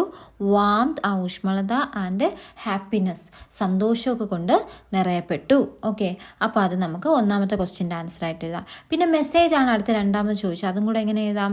സ്മോൾ ആക്ട് ഓഫ് കൈൻഡ്നെസ്, അപ്പോൾ നമ്മുടെ ദയോട് കൂടിയ ചെറിയ പ്രവൃത്തികൾ, അതും ആൻഡ് ലവ്, സ്നേഹവും, ക്യാൻ ട്രാൻസ്ഫോം, കഴിയും അതിന്, അതായത് നമ്മുടെ ദയോട് കൂടിയ ചെറിയ പ്രവർത്തനങ്ങളും സ്നേഹത്തിനും മാറ്റാൻ കഴിയും. ലീവ്സ്, ജീവിതങ്ങളെ, ആൻഡ് ബ്രിങ് ട്രൂ ജോയ്. അപ്പോൾ ജീവിതങ്ങളെ മാറ്റിമറിക്കാൻ കഴിയും ആൻഡ് ബ്രിങ് കൊണ്ടുവരാൻ കഴിയും. ട്രൂ ജോയ് യഥാർത്ഥ സന്തോഷത്തെ കൊണ്ടുവരാൻ കഴിയുന്ന മെസ്സേജ് ഞാൻ കൊടുത്തു. നിങ്ങൾക്ക് വേറെ മെസ്സേജാണ് കിട്ടിയത്, അല്ലെങ്കിൽ നിങ്ങൾക്ക് നിങ്ങളുടേതായ രീതിയിൽ വേറെ മെസ്സേജ് ആണെങ്കിൽ അത് കുറച്ചുകൂടെ നന്നായിട്ട് എഴുതാം. ഓക്കെ, അപ്പം ഞാൻ ജസ്റ്റ് ഒരു ഫോമാറ്റ് പറഞ്ഞു തരുന്നേ ഉള്ളൂ. ഓക്കെ, ഇനി അടുത്ത question 3. Maggie is initially rejected by the villagers but later accepted and loved by the Thomsons. Okay, അപ്പോൾ മാഗി ഈസ് ഇനിഷ്യലി റിജക്റ്റഡ്. അപ്പോൾ ആദ്യം മാഗിയെ റിജക്റ്റ് ചെയ്തു, ഒഴിവാക്കപ്പെട്ടു. ആരാൽ? By the villagers. അപ്പോൾ ഗ്രാമീണവാസികളാൽ ആ മാഗിയെ ആദ്യം ഒഴിവാക്കപ്പെട്ടു, അല്ലെങ്കിൽ റിജക്റ്റ് ചെയ്യപ്പെട്ടു, തിരസ്കരിക്കപ്പെട്ടു. പക്ഷേ ലേറ്റർ പിന്നീട് accepted and loved by Thompsons, അതായത് മിസ്റ്റർ തോംസണും മിസ്സിസ് തോംസണും അവളെ ഇഷ്ടപ്പെട്ടു. How can we reinforce the spirit of kindness in our homes and communities?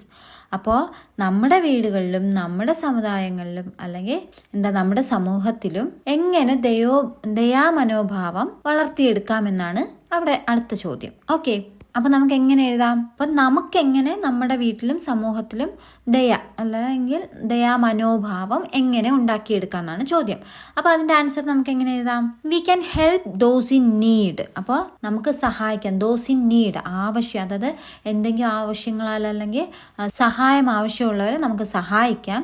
And treat every one, പിന്നെ എല്ലാവരെയും നമുക്ക് വിത്ത് എമ്പതി ആൻഡ് റെസ്പെക്റ്റ്, എല്ലാവരെയും നമുക്ക് ബഹുമാനത്തോടെയും കരുണയോടെയും ട്രീറ്റ് ചെയ്യണം.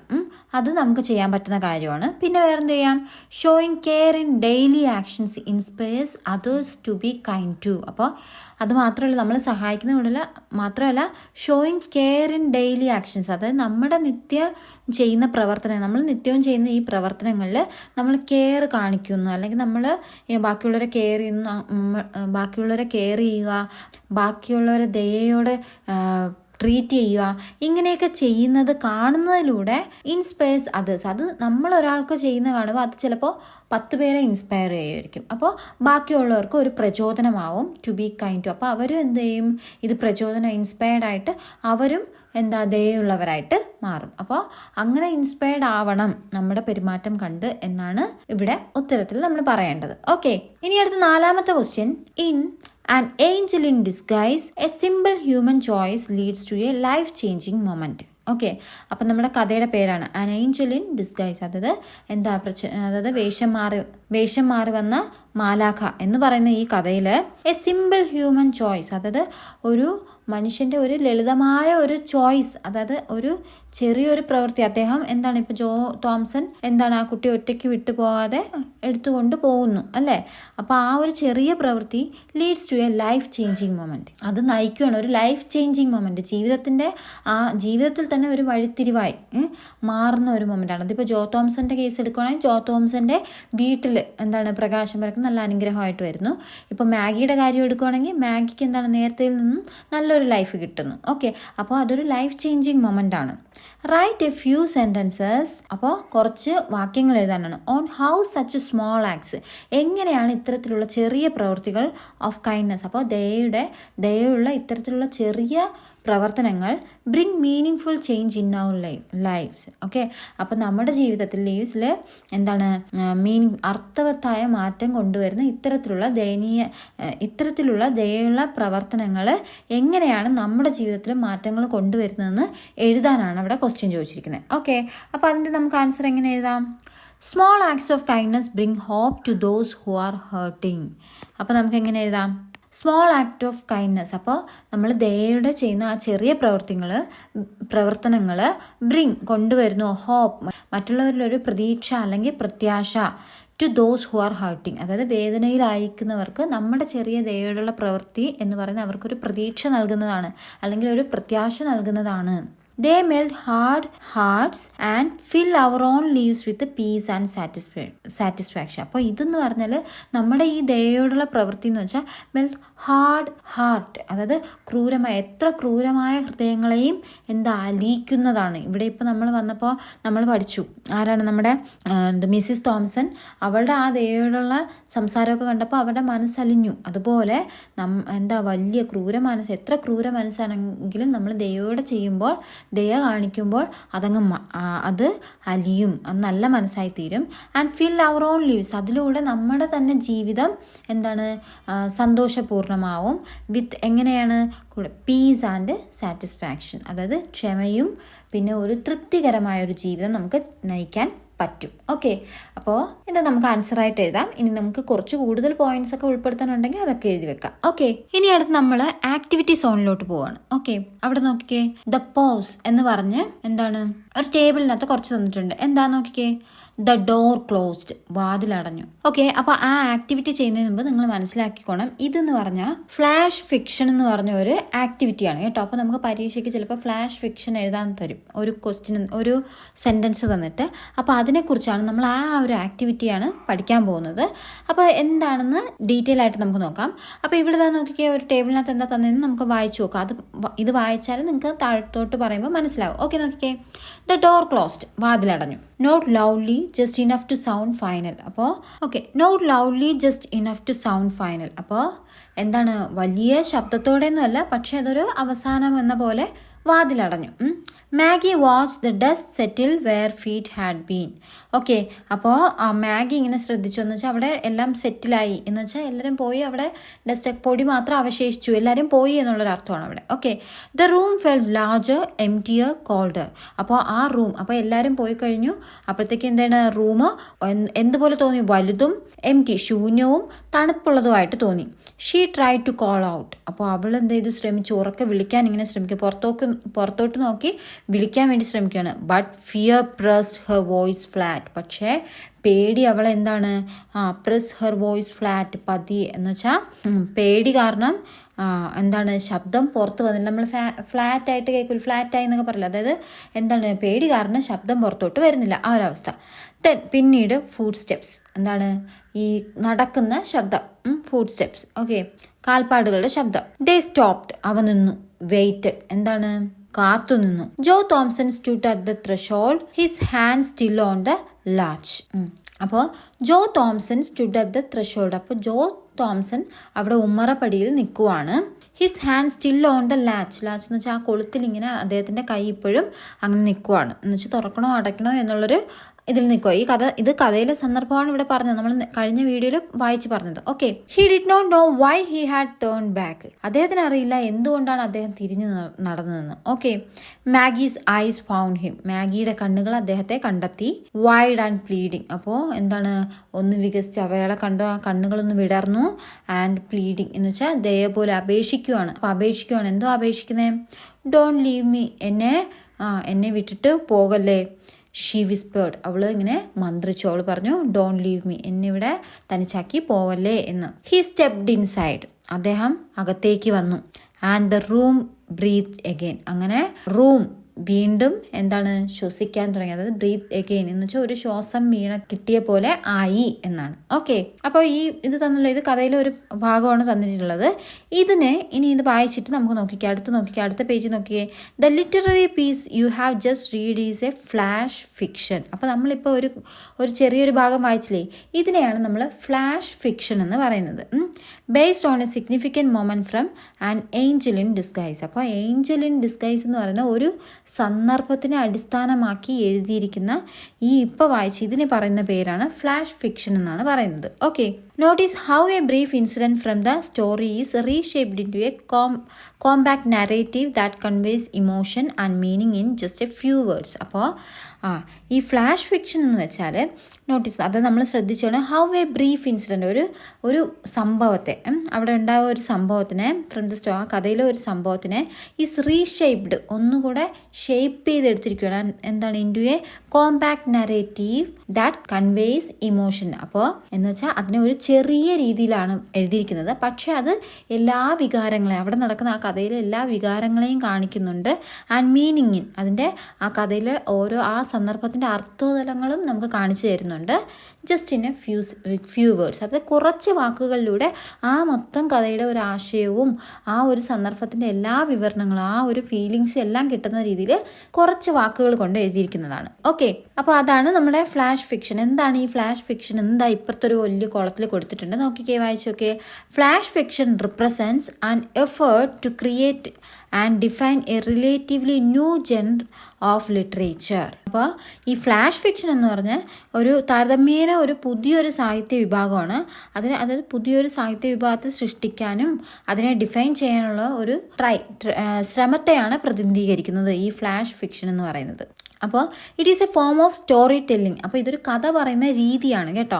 That conveys an idea. അപ്പോൾ അത് നമ്മളെ അറിയിക്കുകയാണ് ഒരു ആശയം, എ മൊമെൻറ്റ്, ഒരു നിമിഷം, or an emotional experience in A limited number of words. അപ്പോൾ കുറച്ച് പരിമിതമായ വാക്കുകൾക്കുള്ളിൽ ആ വികാരവും ആ സന്ദർഭവും ആ ഒരു ഇൻസിഡൻറ്റ്, ആ സംഭവം എന്താണെന്നൊക്കെ ചുരുങ്ങിയ വാക്കുകളിൽ പറയുന്നതാണ് ഫ്ലാഷ് ഫിക്ഷൻ എന്ന് പറയുന്നത്.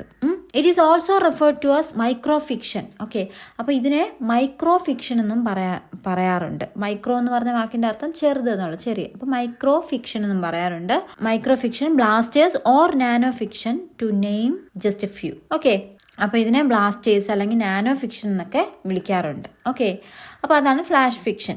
ഇനി ഇപ്പുറത്ത് നോക്കിയ ഒരു ക്വസ്റ്റ്യൻ തന്നിട്ടുണ്ട്, in an angel in disguise. അപ്പോൾ എന്താണ് നമ്മുടെ കഥയുടെ പേരാണ്, വേഷമാറി വന്ന ഏഞ്ചൽ, മാലാഖ എന്ന് പറഞ്ഞ ആ കഥയിൽ A silent act of kindness becomes the turning point in മാഗീസ് life. അപ്പോൾ എന്താണ്, ഒരു നിശബ്ദമായ ഒരു പ്രവൃത്തി, അതായത് കരുണയുടെ ആ നിശബ്ദ പ്രവൃത്തി എന്തായിത്തീരുന്നു, ആ മാഗിയുടെ ജീവിതത്തിൽ ഒരു ടേണിംഗ് പോയിന്റ്, അതായത് ലൈഫിൽ തന്നെ ഒരു വഴിത്തിരിവായി മാറുന്നു.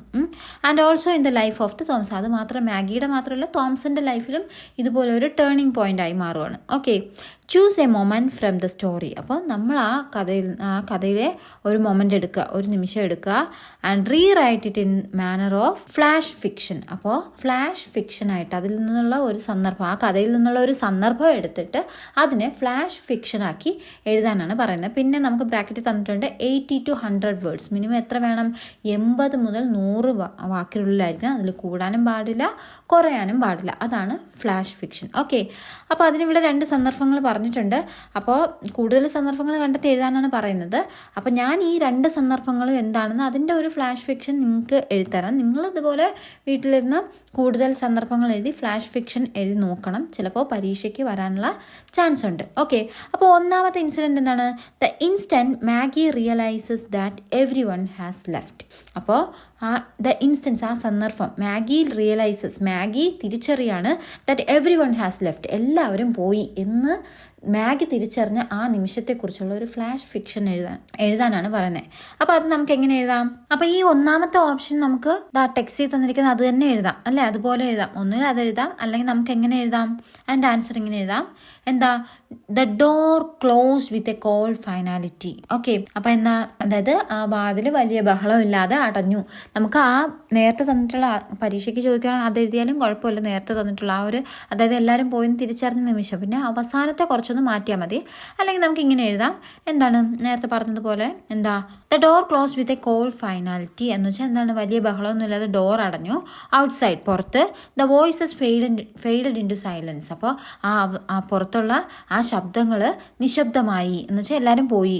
Maggi lay still watching the dust settle in the dim. അപ്പം മാഗി എന്ത് ചെയ്തു, അങ്ങനെ തന്നെ കിടക്കുവാണ്. Watching the dust settle in the dim. ആ ഇരുട്ടിൽ എന്താണ്, പൊടിപടലങ്ങൾ അങ്ങ് അവശേഷിച്ചിങ്ങനെ കിടക്കുന്നതായിട്ട്, അവശേഷിച്ച് പോകുന്നത്, സെറ്റിലാവുന്നത് ഇങ്ങനെ നോക്കി മാഗി കിടക്കുവാണ്. എംപ്റ്റി റൂം, ശൂന്യമായ റൂം എന്ന് വെച്ചാൽ അവിടെ ആരും ഇല്ല. The silence felt suffocating. അപ്പോൾ ആ ഒരു നിശബ്ദത എന്ന് വെച്ചാൽ ഒരു വീർപ്പ് മുട്ടിക്കുന്നത് പോലെ ആയിരുന്നു. എവ്രി വൺ ഹാഡ് ഗോൺ, എല്ലാവരും പോയിരുന്നു. ഹെർ മദർ, അവളുടെ അമ്മ, ഹെർ ബ്രദർ, അവളുടെ സഹോദരൻ, ഹെർ സിസ്റ്റർ, അവളുടെ സഹോദരി, ആൻഡ് ദ നൈബേഴ്സ്, അയൽക്കാർ, എല്ലാവരും പോയി. അപ്പോൾ ആ ഒരു സന്ദർഭമാണ്, എല്ലാവരും പോയിന്ന് തിരിച്ചറിഞ്ഞ ആ ഒരു നിമിഷത്തിൻ്റെ ഫ്ലാഷ് ഫിക്ഷനാണ്. അതുകൊണ്ടാണ് ഇത് എഴുതിയിരിക്കുന്നത്. ഓക്കെ, എല്ലാവരും പോയ കാര്യം. Okay, no one wanted a sick bedridden child. അപ്പോൾ നോ വൺ, ആർക്കും വേണ്ട, അതായത് ബെഡിൽ കിടക്കുന്ന ആ കുട്ടീനെ ആർക്കും വേണ്ട, ഒരു കിടരോഗിയായ കുട്ടീനെ ആർക്കും വേണ്ട. Tears pooled in her eyes as fear gripped Har small chest. അപ്പോൾ tears pooled in her eyes, അതായത് എന്താണ്, കണ്ണുകളിൽ ഇങ്ങനെ ധാരധാരയായിട്ട് കണ്ണുനീര് വരുന്നു. And fear gripped her small chest, അതായത് ആ ഒരു പേടി കാരണം അവളുടെ ഹൃദയമിടിപ്പ് വരെ കൂടി ഇങ്ങനെ നിൽക്കുന്നു. ഓക്കെ. സഡൻലി പെട്ടെന്ന് heavy food steps posed at the threshold. അപ്പോൾ എന്താണ്, ഈ കാൽപാദങ്ങൾ നടന്ന ആ ശബ്ദം എന്താ ഉമ്മറപ്പടിയിൽ നിൽക്കുന്നു. Joe Thomson stood in the doorway. അപ്പോൾ എന്താണ്, ഡോർവേ, അത് ആ വാതിൽക്കൽ ആര് നിൽക്കുന്നു, ജോ തോംസൺ നിൽക്കുന്നു. His eyes full of warmth, അദ്ദേഹത്തിൻ്റെ കണ്ണുകൾ നിറയെ എന്താ സ്നേഹത്തോടെ അല്ലെങ്കിൽ അലിവോട് കൂടിയ ഒരു ഊഷ്മളതയോടുകൂടെ നിൽക്കുവാണ്. Don't leave me she whispered, എന്നെ വിട്ടു പോകരുതേ, അവള് മന്ത്രിച്ചു. as he stepped inside and picked her up, എന്നിട്ട് അദ്ദേഹം അകത്ത് വന്നു. and picked her up, അവളെ എടുത്തു. hope returned to her heart, എന്നിട്ട് ഹോപ്പ്, പ്രതീക്ഷിക്കുന്നു, അവൾക്ക് അവളുടെ ആ ഹൃദയം തിരിച്ചു കിട്ടിയ പോലെ പ്രത്യാശയിൽ അല്ലെങ്കിൽ പ്രതീക്ഷിക്കുന്നു എന്ന് പറഞ്ഞങ്ങ് നിർത്താം. ഓക്കെ. അപ്പോൾ ഇതാണ് ഒന്നാമത്തെ സന്ദർഭത്തിൻ്റെ. ഓക്കെ.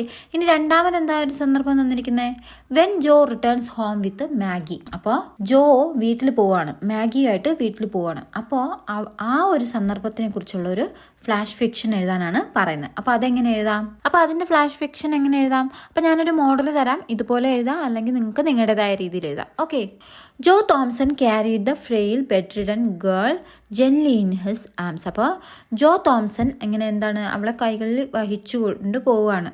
ആ പാവപ്പെട്ട പിന്നെ കിടരോഗിയായ പെൺകുട്ടിയെ പതുക്കെ സൗമ്യതയോടെ അദ്ദേഹത്തിൻ്റെ കൈകളിൽ എടുത്തുകൊണ്ട് പോവാണ്. As he reached his doorstep, അദ്ദേഹത്തിൻ്റെ വീട്ടുവാതിൽക്കൽ എത്തിയതും ഹിസ് ഹാർട്ട് റേസ്ഡ്, അദ്ദേഹത്തിൻ്റെ ഹൃദയമിടിപ്പ് കൂടി.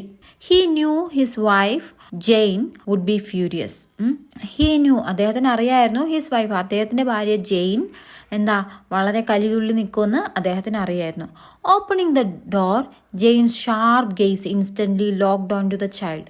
ഓപ്പണിംഗ് ദ ഡോർ, അപ്പോൾ ഡോർ തുറന്നിട്ട് ജെയിൻസ് ഷാർപ്പ് ഗെയ്സ്, അതായത് ജെയിൻ്റെ ആ കൂർത്ത ഒരു നോട്ടം, instantly locked onto the child, അതായത് ഉടൻ തന്നെ എന്താ കുട്ടിയിലോട്ട് ആ ഒരു നോട്ടം തുറച്ച് നോക്കി.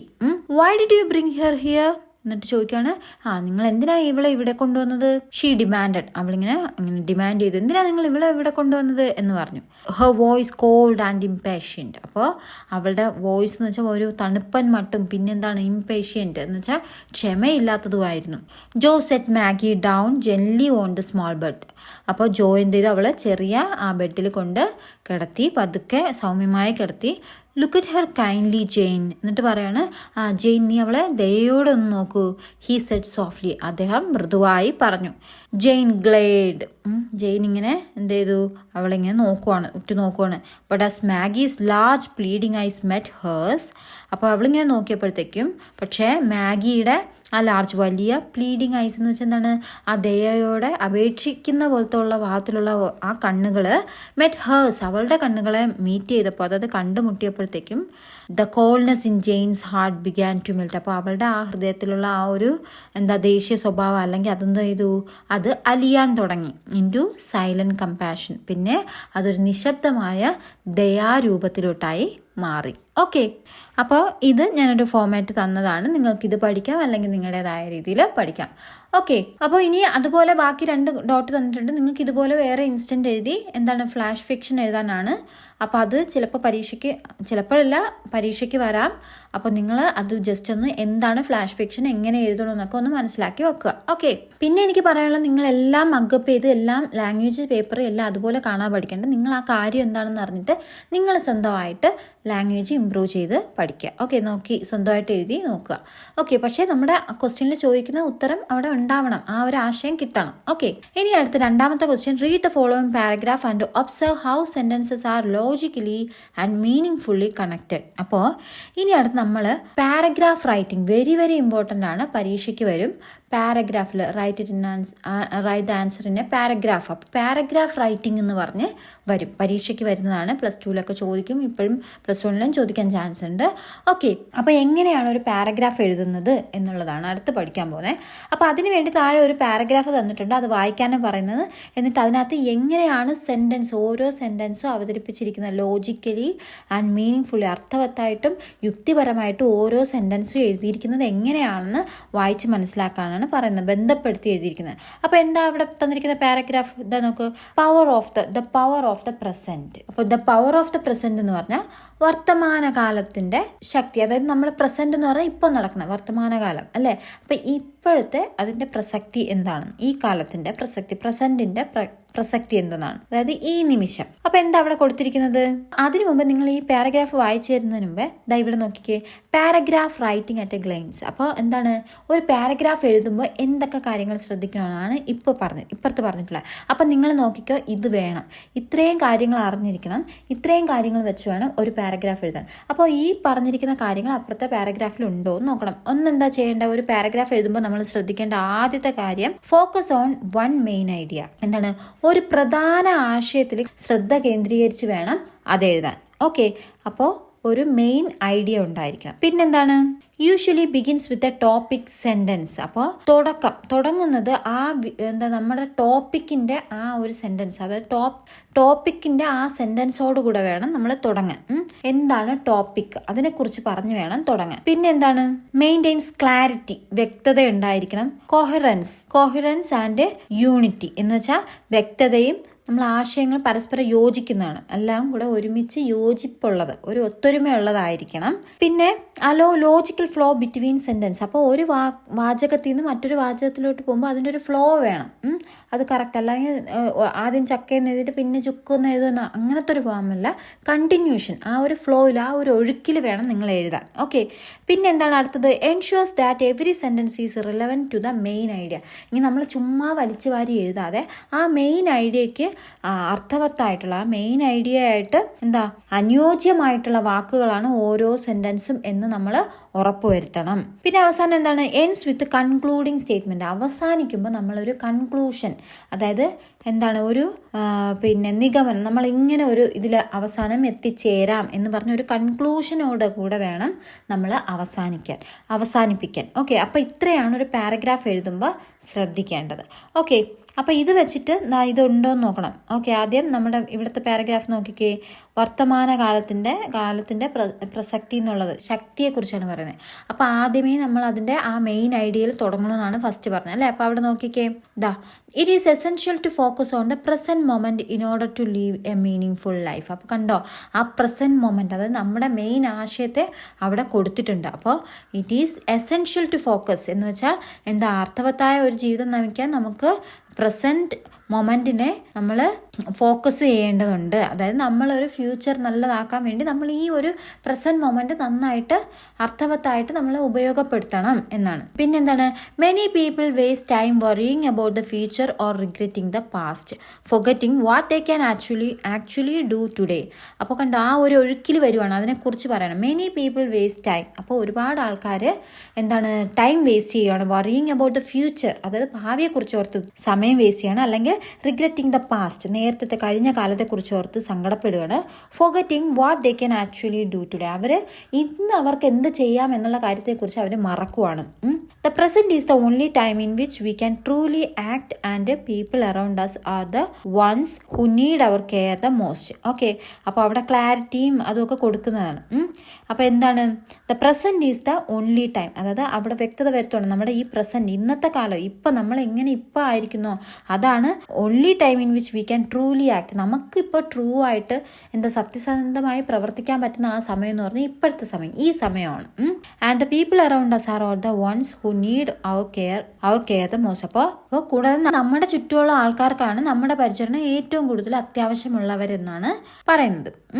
ഫോർ എക്സാമ്പിൾ, ഉദാഹരണത്തിന്, ഇഫ് എ ട്രാവലർ സീസ് an injured person on the road. അപ്പോൾ ഒരു ട്രാവലർ, യാത്ര ചെയ്യുന്ന ഒരു വ്യക്തി റോഡിലൊരു മുറിവേറ്റ ആളെ കിടക്കുന്ന കാണുവാണെങ്കിൽ, ആൻഡ് ചൂസ് ടു സ്റ്റോപ്പ്, എന്നിട്ട് എന്നിട്ട് അവിടെ നിൽക്കുക. അപ്പോൾ അയാളെ കണ്ടൊന്ന് നിൽക്കാൻ ശ്രമിക്കുകയാണ്.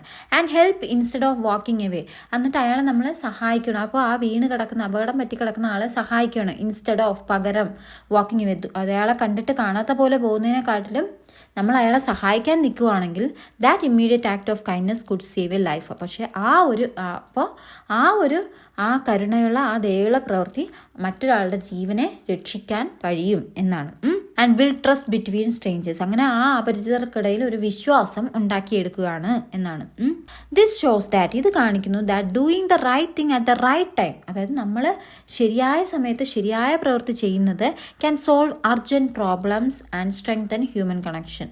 അപ്പോൾ എന്താണ്, അങ്ങനെ നമ്മൾ ശരിയായ സമയത്ത് ശരിയായ പ്രവൃത്തി ചെയ്യുന്നതിലൂടെ നമ്മുടെ പ്രധാന പ്രശ്നങ്ങളെ പരിഹരിക്കാനും പിന്നെ മനുഷ്യൻ തമ്മിലുള്ള ബന്ധങ്ങൾ കൂടുതൽ ശക്തിപ്പെടുത്താനും കഴിയും. ദെയർഫോർ, കണ്ടോ അവിടെ ആ പാരഗ്രാഫിൻ്റെ അവസാനം കൺക്ലൂഷനാണ്. അതുകൊണ്ട് learning to value the present and support others. അപ്പോൾ എന്താണ്, ഈ ഇപ്പോഴത്തെ കാലം, ഈ പ്രസൻറ്റ് ഇപ്പം എങ്ങനെയായിരിക്കുന്നു, ഈ ഒരു നിമിഷത്തെ നമ്മൾ സപ്പോർട്ട് ചെയ്യുകയും അതിന് വാല്യൂ കൊടുക്കുകയും ചെയ്യുകയാണെങ്കിൽ, അല്ലെങ്കിൽ മറ്റുള്ളവരെ സഹായിക്കുകയാണെങ്കിൽ, when it matters the most, അപ്പോൾ അവർക്ക് ഒരു ആവശ്യം വരുമ്പോൾ എന്താണ്, നമ്മൾ അവരെ ആ നിമിഷം സഹായിക്കുകയാണെങ്കിൽ it is the true sign of living wisely.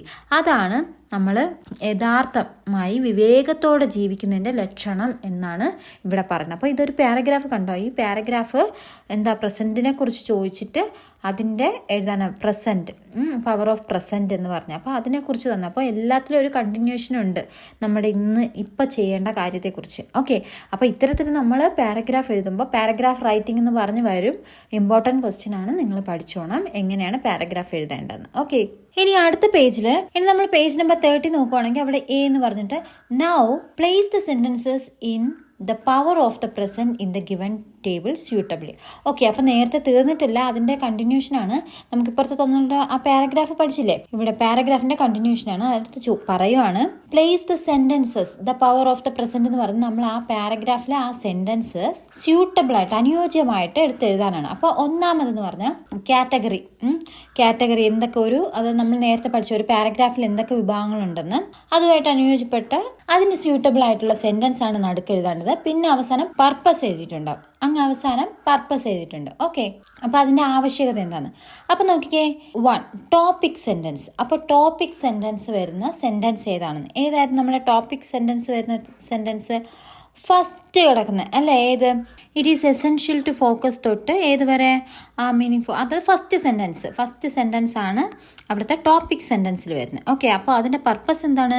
Introduces the main idea. അപ്പോൾ ആ പാരഗ്രാഫിൻ്റെ മെയിൻ ഐഡിയ തരുന്നുണ്ട്. It usually appears as the first or second sentence of the paragraph. അപ്പോൾ പാരഗ്രാഫിലെ ഫസ്റ്റ് അല്ലെങ്കിൽ സെക്കൻഡ് സെൻറ്റൻസിലാണ് മെയിൻ ഐഡിയ കാണുന്നത്. ഇനി അടുത്ത രണ്ടാമത്തൊന്നാണ് supporting sentence first, supporting sentence 2. അപ്പോൾ നമുക്ക് ഒരു പാരഗ്രാഫ് എഴുതുമ്പോൾ ആദ്യം ഒരു ടോപ്പിക് സെൻറ്റൻസ് വേണം, പിന്നെ അതിനെ സപ്പോർട്ട് ചെയ്തിട്ടുള്ള സെൻറ്റൻസ് വേണം, പിന്നെ ഒരു 2 സെൻറ്റൻസ് വേണം, പിന്നെ സപ്പോർട്ടിങ് സെൻറ്റൻസ് 2, അത് കഴിഞ്ഞ് ഒരു എക്സാമ്പിൾ എഴുതണം, അത് കഴിഞ്ഞ് അതിൻ്റെ റീസൺ കാരണം എഴുതണം, പിന്നെ കൺക്ലൂഡ് ചെയ്തണം. അപ്പോൾ ഇത്രയും കാറ്റഗറി 6 കാറ്റഗറി വേണം. അപ്പോൾ നമ്മൾ ടോപ്പിക് സെൻറ്റൻസിലെ ഫസ്റ്റത്തെ മെയിൻ ഐഡിയ എഴുതി.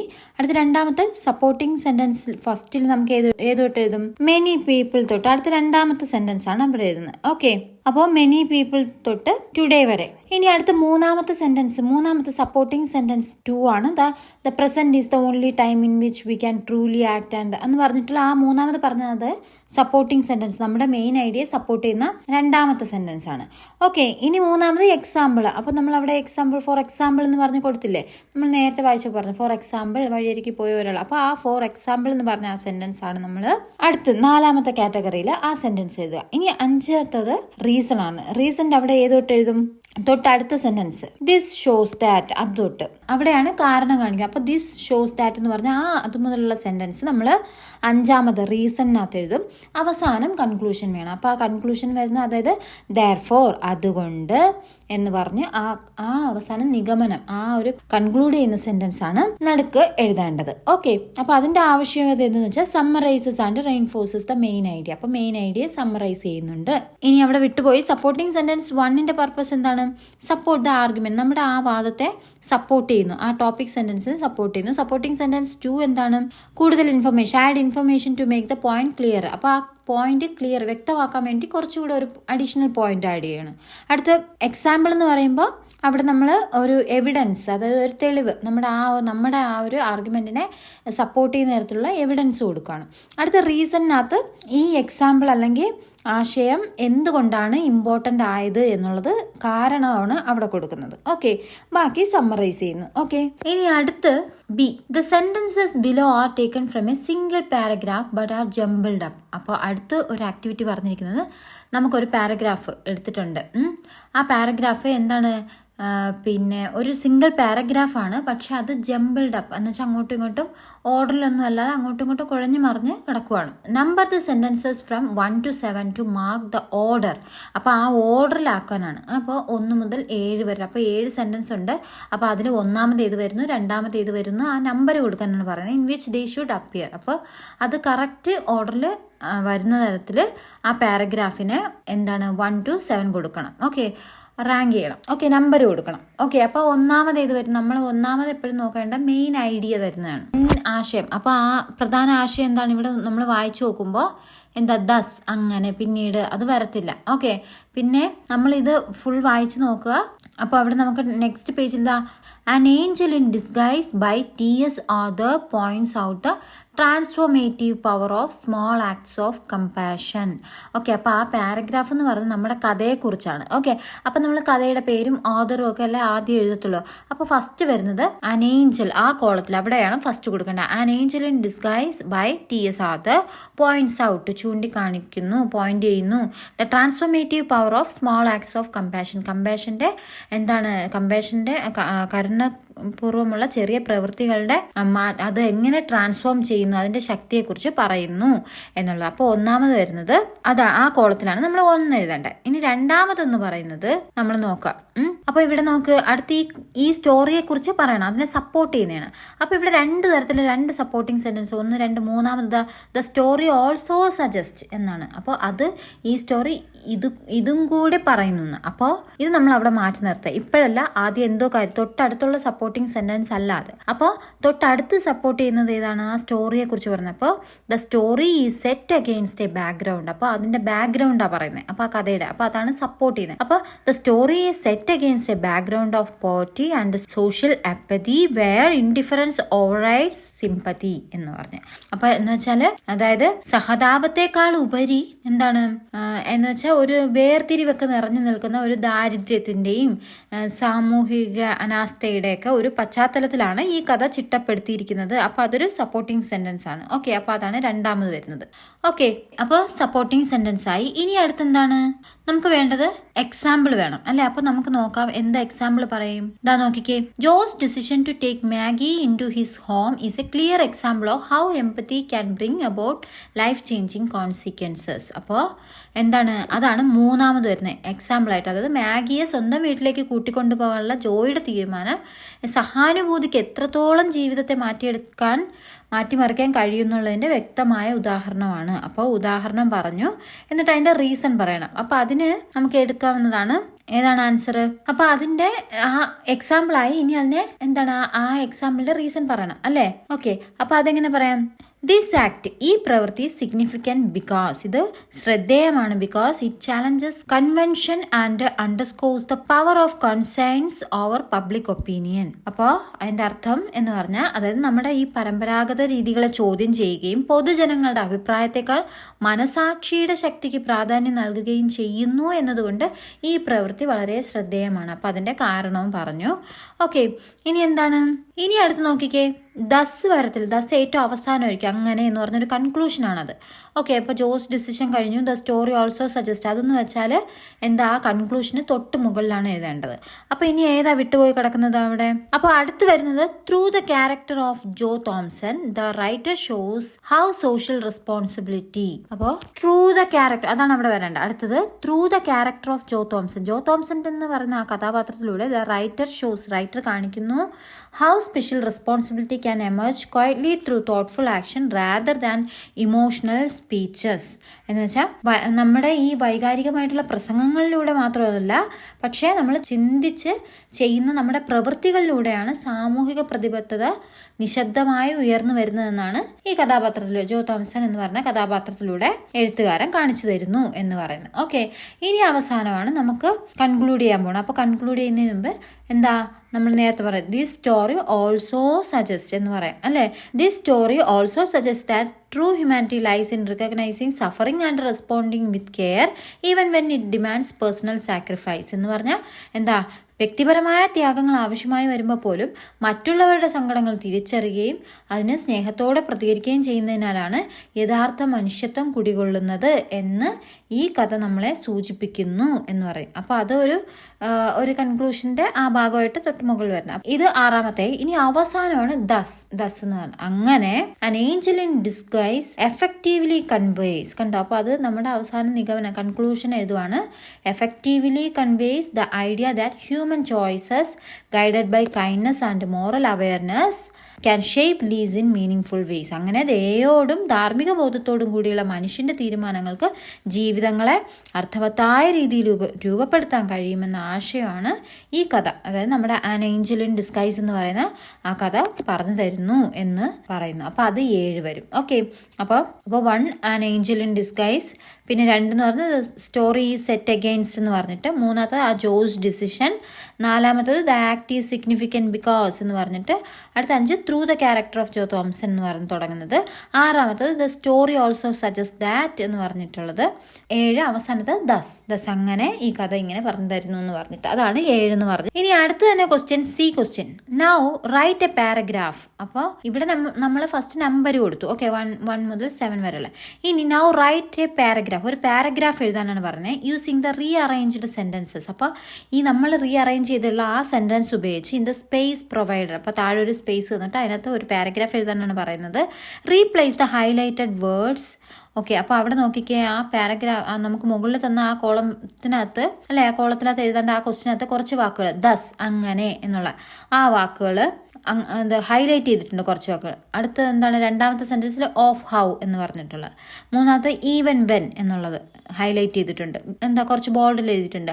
അടുത്ത് points out, because, where, rather than എന്ന് പറഞ്ഞ് ഈ വാക്കുകൾ തന്നിട്ടുണ്ട്. അതിനെ റീപ്ലേസ് ചെയ്യണം, അതിനെ മാറ്റിയിട്ട് the highlighted words or expressions with appropriate words from the box below. അപ്പോൾ താഴെ ബോക്സിൽ കുറച്ച് വാക്കുകൾ തന്നിട്ടുണ്ട്. അപ്പോൾ അത് വെച്ച് മറ്റ് വാക്കുകളെ റീപ്ലേസ് ചെയ്ത് അതായത് മാറ്റിയിട്ട് ഈ വാക്കുകൾ വെച്ച് ഒരു പാരഗ്രാഫ് തയ്യാറാക്കാനാണ് ഇവിടെ പറയുന്നത്. ഓക്കെ, അപ്പോൾ അതിൻ്റെ ആൻസർ എങ്ങനെ എഴുതാം? നമുക്ക് പാരഗ്രാഫാണ് എഴുതേണ്ടത്. അപ്പോൾ നേരത്തെ പഠിച്ചു നമ്മൾ. 1ാമത് ഏതാ വരും? An angel in disguise by T.S. Arthur എന്ന് പറഞ്ഞാൽ അതാണ് വരുന്നത് ഫസ്റ്റത്ത് അല്ലേ. അപ്പോൾ അതിൽ ആ പോയിന്റ്സ് ഔട്ട് എന്ന് പറയുന്ന ആ വേർഡ് മാറ്റി പകരം എന്താക്കണം, ഇവിടെ നിന്ന് പകരം ഒരു വാക്കെടുക്കണം. ഓക്കെ, അപ്പോൾ ഈ പോയിന്റ്സ് ഔട്ട് എന്ന് പറഞ്ഞാൽ അതിൻ്റെ അർത്ഥം പോയിന്റ്സ് ഔട്ട് എന്ന് വെച്ചാൽ ചൂണ്ടിക്കാണിക്കുന്നു എന്നാണ്. അപ്പോൾ അതിനെ റീപ്ലേസ് ചെയ്ത് അതേ അർത്ഥം തരുന്ന വാക്കാണ്.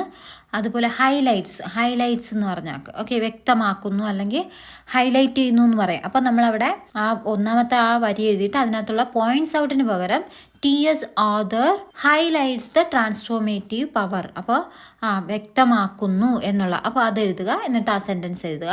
ഓക്കെ, അപ്പോൾ 1ാമത്തെ ആൻസറായി. ഇനി അടുത്ത 1ാമത്തെ ആൻസർ അല്ല, 1ാമത്തെ സെൻറ്റൻസ് ആയി. ഇനി അടുത്ത 2ാമത്തെ സെൻറ്റൻസ് നമുക്ക് ഏതാ കിട്ടിയിരുന്നത്? The story is set against അല്ലേ. അപ്പോൾ the story is set against a background of poverty and social apathy where. അവിടെ വേർ എന്നുള്ള വാക്കിന് പകരം മാറ്റി എന്ത് എഴുതിയാൽ മതി? വേർ എന്ന് വെച്ചാൽ എന്താ, വേർ എവിടെയാണോ എന്നുള്ള അർത്ഥം, അല്ലെങ്കിൽ അതിൽ അവിടെ എവിടെയാണോ അവിടെ എന്നുള്ളത്. അപ്പം അതിനു വേണ്ടി വേറിന് പകരം നമുക്ക് എന്തെഴുതാം? എവിടെയാണോ അവിടെ എന്നുള്ള ആ ഒരു അർത്ഥം തരുന്നത് ഇൻ വിച്ച് എന്നുള്ളതാണ്. അപ്പം നമുക്കവിടെ ഇൻ വിച്ച് എന്ന് എഴുതാം. ഓക്കെ, അപ്പോൾ 2ാമത്തെ സെൻറ്റൻസിൽ എങ്ങനെ മാറ്റി എഴുതും? The story is set against a background of poverty and social apathy in which indifferences override sympathy എന്ന് പറയുന്നതാണ് അവിടെ മാറ്റി എഴുതുന്നത്. ഓക്കെ, ഇനി അത് കഴിഞ്ഞ് 3ാമത്തെ സെൻറ്റൻസ്, മാഗിയെ വീട്ടിലോട്ട് കൊണ്ടുവന്ന് അല്ലേ. അപ്പോൾ എന്താ, Joe's decision to take Maggie into his home is a clear example of how എന്ന് പറഞ്ഞ ആ വാക്കാണ് തന്നിട്ടുള്ളത്. അപ്പോൾ ഓഫ് ഹൗ എന്ന് പറഞ്ഞ ആ വാക്കിന്റെ അർത്ഥം എന്താ, എങ്ങനെയാണെന്ന് വിശദീകരിക്കുക അല്ലെങ്കിൽ വ്യക്തമാക്കിക്കൊണ്ട് എന്നുള്ളൊരു അർത്ഥമാണ്. അപ്പോൾ ഓഫ് ഹൗ എന്ന് പറഞ്ഞ അതേ അർത്ഥം തരുന്ന വാക്കാണ് ഇല്ലുസ്ട്രേറ്റിംഗ് ഹൗ എന്ന് വെച്ചാൽ എങ്ങനെയാണെന്ന് വിവരിക്കുന്ന. അപ്പോൾ ആ ഓഫ് ഹൗവിന് പകരം ഏതെടുത്ത് എഴുതിയാൽ മതി? ഇല്ലുസ്ട്രേറ്റിംഗ് ഹൗ എന്നുള്ളത്. Okay, illustrating how empathy can bring എന്ന് പറഞ്ഞ് എഴുതുക. ഓക്കെ, അപ്പോൾ അടുത്ത 4ാമത് this act is significant because എന്ന് വെച്ചാൽ എന്തുകൊണ്ടെന്നാൽ. അപ്പോൾ അപ്പോൾ ബിക്കോസിന് പകരം ഇവിടെ അതായത് ആ കാരണം കാണിക്കുന്നത്. അപ്പോൾ ബിക്കോസിന് പകരം ഇവിടെ പകരം ഉപയോഗിക്കുന്ന ആ ഫോർ എന്നുള്ള വാക്കാണ് ഉപയോഗിക്കേണ്ടത്. അപ്പോൾ ബിക്കോസിന്റെ അവിടെ മാറ്റി നമ്മൾ this act is significant for it challenges എന്ന് പറഞ്ഞ് അപ്പോൾ ബിക്കോസ് മാറ്റി ഫോർ ആക്കണം, എന്തെന്നാൽ അല്ലെങ്കിൽ കാരണം പറയാൻ വേണ്ടിയിട്ട്. ഓക്കെ, ഇനി അടുത്തത് ഏതാണ്? അപ്പോൾ അതുമായി. ഇനി അടുത്ത സെന്റൻസ് വരുന്നത് through the character of Joe Thompson, അതിൻ്റെ അവിടെ ആ സെന്റൻസ്. ഓക്കെ, അപ്പോൾ അതിൽ എന്താണ്? റാദർ ദാൻ എന്ന് പറഞ്ഞ ആ വാക്ക്, അത് ആ സെന്റൻസ് അതുപോലെ എഴുതുക. റാദർ ദാൻ എന്ന് പറഞ്ഞാൽ എന്താ അർത്ഥം? പകരം എന്നാണ്. ഓക്കെ, റാദർ ദാൻ, അപ്പോൾ ആ പകരം എന്നുള്ളത്. അപ്പോൾ thoughtful action rather than emotional speeches, അതായത് നമ്മൾ എന്താ വൈകാരികമായ പ്രസംഗം നടത്തുന്നതിനേക്കാൾ അതിന് പകരം എന്താണ്? ചിന്ത ഉണർത്തുന്ന പ്രവർത്തികൾ ചെയ്യുക എന്നുള്ളത്. അപ്പോൾ റാദർ ദാൻ എന്നുള്ളത് പകരം എന്നുള്ളത്. അപ്പോൾ അതിന് വേണ്ടി നമുക്ക് ഉപയോഗിക്കാൻ പറ്റുന്ന വാക്കാണ് ഇൻസ്റ്റെഡ് ഓഫ് എന്ന് വെച്ചാൽ പകരം എന്നുള്ള അർത്ഥമാണ്. ഓക്കെ, ഇനി അടുത്തതെന്ന് പറയുന്നത് ഏതാണ്? അടുത്തത് ദിസ് സ്റ്റോറി ഓൾസോ സജസ്റ്റ് എന്ന് പറഞ്ഞ ആ സെന്റൻസ്. അപ്പോൾ ആ സെന്റൻസിൽ നമ്മൾ എന്താ മാറ്റേണ്ടത്? ഈവൻ വെൻ എന്നുള്ള ആ സെന്റൻസ് മാറ്റണം. ഈവൻ വെൻ എന്ന് വെച്ചാൽ ആണെങ്കിൽ പോലും, എന്നാൽ പോലും, എന്നാലും എന്നുള്ളതാണ്. അപ്പോൾ ഈവൻ വെൻ എന്ന് പറഞ്ഞാൽ അതേ അർത്ഥം തരുന്നതാണ് ഓൾദോ, എന്നിരുന്നാൽ പോലും എന്നുള്ളത്. ഓക്കെ, അപ്പോൾ അവിടെ നമുക്ക് എങ്ങനെ എടുക്കാം? Responding with care even when.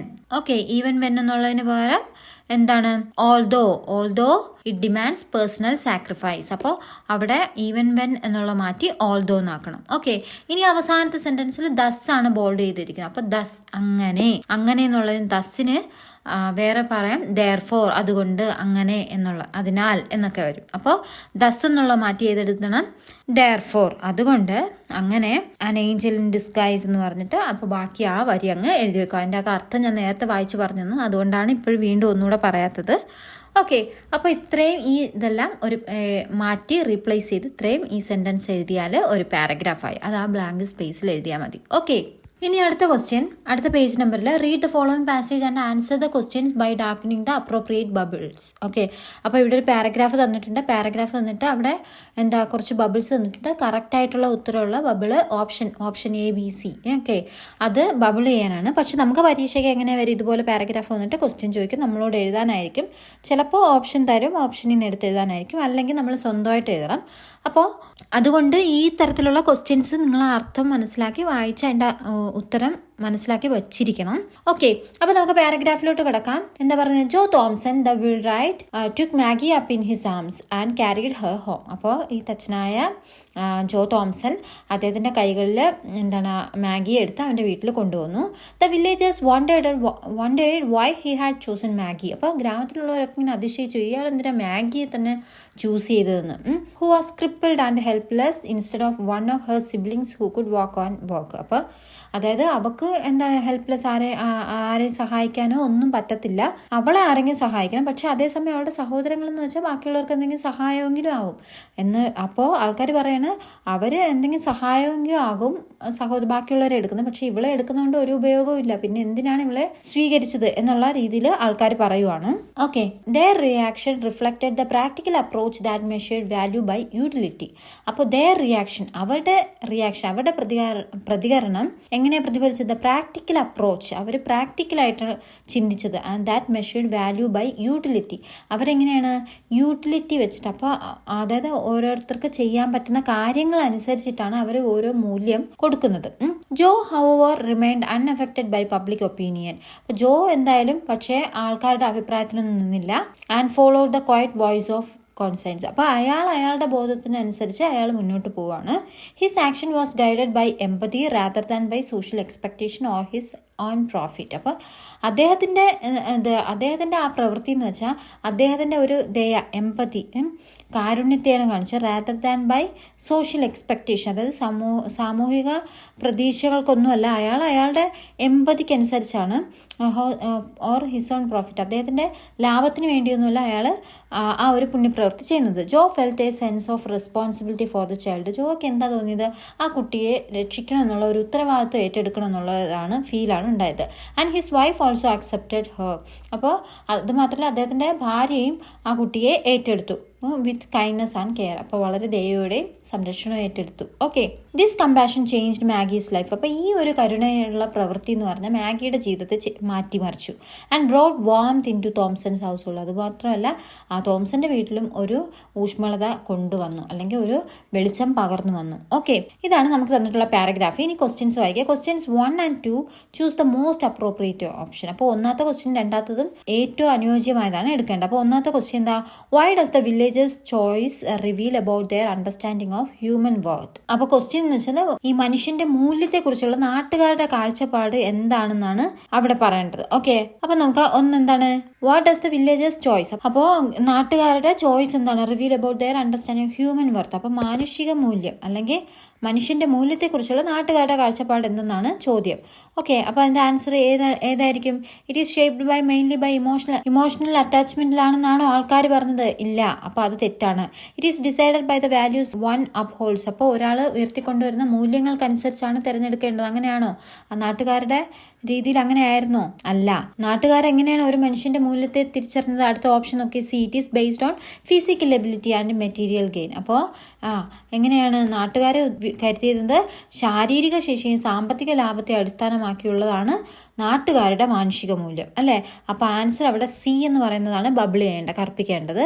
Okay, അപ്പുറത്തെ കോളത്തിൽ തന്നിട്ടുള്ള സി ആണ് കറുപ്പിക്കേണ്ടത്. ഓക്കെ, അടുത്ത രണ്ടാമത്തെ question. What does the phrase the quiet voice of his concerns suggest about Jose action? It was എന്ന് പറഞ്ഞിട്ട്. അപ്പോൾ എന്താ ക്വസ്റ്റ്യൻ എന്ന് വെച്ചാൽ, മനസാക്ഷിയുടെ നിശബ്ദ ശബ്ദം എന്ന പ്രയോഗം ജോയുടെ ഏത് നിലപാടിനെയാണ് സൂചിപ്പിക്കുന്നത്? ജോയുടെ നിലപാട് എടുത്ത ഏത് നിലപാട് ഏതാണ്? ഒന്ന്, aimed at winning the hearts of villagers. ഗ്രാമീണരുടെ ഹൃദയത്തിൽ എന്താ വിൻ ചെയ്യുക എന്നുള്ള അതാണോ? അല്ല. The result of moral conviction, അല്ലേ? അതാണ് അവിടെ ശരിയായിട്ട് വരുന്നത്. അത് ധാർമ്മികമായ ഉറച്ച വിശ്വാസത്തിന്റെ ബലം, അതാണ് അവിടെ ആ നിലപാടാണ്. ഓക്കെ, അപ്പോൾ ആൻസർ അവിടെ ബി ആണ് വരുന്നത്. ഓക്കെ, ഇനി അടുത്ത question 3 and 4 you may choose more than one option. അപ്പോൾ മൂന്നാമത്തെയും നാലാമത്തെയും ക്വസ്റ്റ്യനും ഒന്നിൽ കൂടുതൽ ഉപയോഗിക്കാം, ഓപ്ഷൻ തിരഞ്ഞെടുക്കാം. If you think they are right. അപ്പോൾ അത് ശരിയാണെന്ന് തോന്നുന്നെങ്കിൽ നിങ്ങൾക്ക് അതെടുത്ത് എഴുതാമെന്നാണ്. ഓക്കെ, അടുത്ത മൂന്നാമത്തെ question. The central theme of the passage. അപ്പോൾ ഈ പാസേജിന്റെ പ്രധാന തീം മെസ്സേജ് എന്താണ്? The dominance of utilitarian values. അതായത് എന്താ? Values in shaping social attitudes towards human worth. അതായത് മനുഷ്യന്റെ ഉപയോഗം അനുസരിച്ചുള്ള ആധിപത്യം ഏറ്റെടുക്കുക. അതല്ല, ഓപ്ഷൻ തെറ്റാണ്. അതാണോ പറയുന്നതല്ല. ബി നോക്കി. The conflict between societal expectation and individual concerns in responding to human suffering. അപ്പോൾ എന്താണ് അതിൻ്റെ അർത്ഥം എന്ന് വെച്ചാൽ, മനുഷ്യന്റെ സങ്കടത്തോട് പ്രതികരിക്കുമ്പോൾ സമൂഹത്തിന്റെ പ്രതീക്ഷകളും വ്യക്തിഗത മനസാക്ഷിയും തമ്മിലുണ്ടാവുന്ന ആ ഒരു സംഘർഷത്തെക്കുറിച്ച്. അപ്പോൾ അതും ഒരു മെസ്സേജാണ്. ഓക്കെ, അപ്പോൾ നമുക്ക് ഓപ്ഷൻ ബി കറുപ്പിക്കാം. ഇനി വേറെ എന്തെങ്കിലും നോക്കുക. C, transformative power of compassion and moral responsibility in redefining human. അപ്പോൾ അതും വരും. അതായത് മനുഷ്യന്റെ ബന്ധങ്ങളിൽ ഒരു അന്തസ്സ് ഉണ്ടാക്കാൻ transformative power of compassion and moral responsibility. അതായത് മനുഷ്യബന്ധങ്ങളെയും ആത്മാഭിമാനത്തെയും വീണ്ടെടുക്കുന്നതിൽ ദയക്കുള്ള മാറ്റത്തിന്റെ ശക്തി. അപ്പോൾ അതും നമുക്ക് എഴുതാം. ഓക്കെ, അടുത്ത ഡി എന്താണ്? The role of family support in creating a caring and harmonious household environment. അപ്പോൾ അതും നമുക്ക് വേണമെങ്കിൽ എടുക്കാം. ബിയും സിയും ഡിയും എടുക്കാം, അല്ലേ? ഒരു കുടുംബത്തിന്റെ പങ്ക്, creating caring and harmonious house. അതായത് ഒരു വീട്ടിൽ നല്ലൊരു ഹാർമോണിയസ് എൻവിറോൺമെന്റ് ഉണ്ടാവണമെങ്കിൽ ആ കുടുംബത്തിലെ അംഗങ്ങളുടെ പങ്ക്, ഒരു കുടുംബം എങ്ങനെ സപ്പോർട്ട് ചെയ്യുന്നു അത്. അപ്പോൾ അതും വരും ഇവിടെ. പിന്നെ മാഗി വന്നതിന് ശേഷം ആ കുടുംബത്തിൽ എന്താണ്? ഒരു വെളിച്ചം ഉണ്ടായി, അല്ലേ? അപ്പോൾ അതും നമുക്കെഴുതാം. അപ്പോൾ ബി സി ഡി നമുക്ക് കറുപ്പിക്കുന്നതുകൊണ്ട് തെറ്റ് പറയില്ല. ഓക്കെ, അടുത്ത question. What is Joe Thompson's most enduring trait? അദ്ദേഹത്തിന്റെ സവിശേഷത എന്തെന്നാണ് ചോദിക്കുന്നത്. ഒന്ന്, എമ്പതി ഉണ്ടോ? ഉണ്ട്. എമ്പതി കരുണയുള്ള, സഹാനുഭൂതി. ഓക്കെ, സഹാനുഭൂതിയുള്ളതാണ്. പിന്നെ ഹ്യൂമാനിറ്റി, മനുഷ്യത്വം, അതും വേണമെങ്കിൽ കറുപ്പിക്കാം, അല്ലേ? മനുഷ്യത്വപരമായിട്ടുള്ള ഇടപെടലായിരുന്നു. ടാക്ട്, അതൊന്നുമല്ല. ടാക്ടിക് മൂവ്മെന്റ് ആയിരുന്നു. ടാക്ടിക് ആയിട്ടാണ് അയാൾ ചിന്തിച്ചത്? അല്ല. നൺ ഓഫ് ദം, അതല്ല. അപ്പോൾ നമുക്ക് എയും ബിയും കറുപ്പിക്കാം.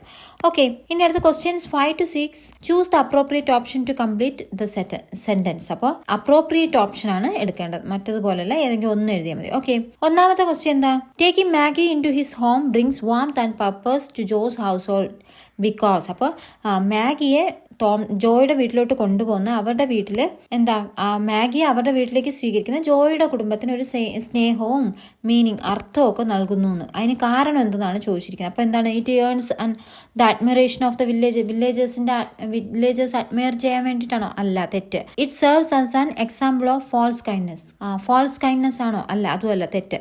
It makes their home a place of burden. അപ്പോൾ ബേർഡൻ ആയിട്ടുള്ള ഒരു സ്ഥലമാക്കി മാറ്റാൻ, അതല്ല. അപ്പോൾ ആൻസർ ഡി ആണ്. It reflects a compassionate response to human suffering. അപ്പോൾ അതായത് മനുഷ്യൻ്റെ ആ സഫറിങ്, അത് കഷ്ടപ്പാടുകൾക്ക് എന്താ ഒരു ദയയുടെ ഒരു പ്രതികരണം എങ്ങനെ കൊടുക്കാം എന്നുള്ളതിനെയാണ് റിഫ്ലക്റ്റ് ചെയ്യുന്നത്. ഓക്കെ, അപ്പോൾ ആൻസർ ഡി ആണ് വരുന്നത്. ഇനി അടുത്ത 6ാമത്തെ question. Maggie is a child who requires constant care and attention. Therefore മാഗിക്ക് നിരന്തരമായിട്ടുള്ള പരിചരണവും ശ്രദ്ധയും ആവശ്യമാണ്. അതിനുകൊണ്ട് എന്ത് വേണമെന്ന് ആ ഓപ്ഷനിൽ നിന്ന് എടുത്തെഴുതാനാണ് പറയുന്നത്. എന്താണ് answer?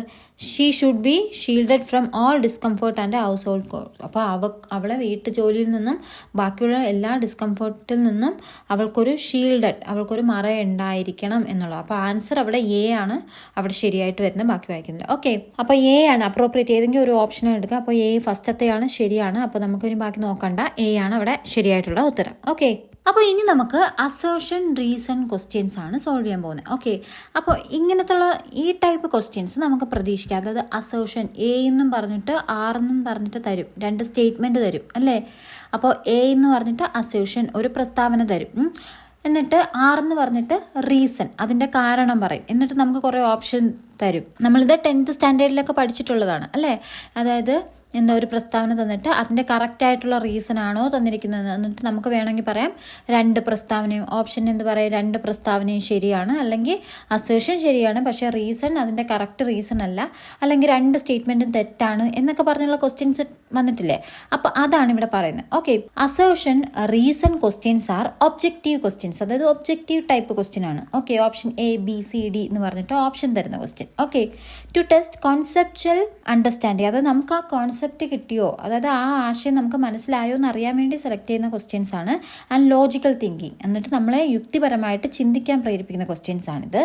And assertion is A statement of fact or idea. Assertion എന്ന് പറഞ്ഞാൽ ഒരു പ്രസ്താവന അല്ലെങ്കിൽ ഒരു ഫാക്റ്റ് ആയിരിക്കും അവിടെ പറയുന്നത്. ഫാക്ട് ഓഫ് ഐഡിയ, ഒരു ആശയത്തിനെ കുറിച്ച് സംബന്ധിച്ച് അതിൻ്റെ പ്രസ്താവന അല്ലെങ്കിൽ അതിൻ്റെ ഫാക്റ്റ് ആയിരിക്കും അവിടെ തന്നിരിക്കുന്നത്. Reason explains the assertion. അപ്പോൾ നമുക്ക് തന്നിട്ടുള്ള ആ ഒരു സ്റ്റേറ്റ്മെൻറ്റ് അല്ലെങ്കിൽ ആ ഫാക്റ്റിനെ വിവരിക്കുന്നതിനാണ് റീസൺ എന്ന് പറയുന്നത്. ഓക്കെ, അപ്പോൾ ഇനി നമുക്ക് ഇതുമായിട്ട്, അപ്പോൾ ഇതും എക്സാമിന് ഈ ടൈപ്പ് ക്വസ്റ്റ്യൻസ് പ്രതീക്ഷിക്കാം. അപ്പോൾ നമ്മൾ അടുത്ത ക്വസ്റ്റ്യൻസ് നോക്കാം. ദ ക്വസ്റ്റ്യൻസ് 7 to 10, ഇനി 7 മുതൽ 10 വരെയുള്ള ചോദ്യങ്ങൾ.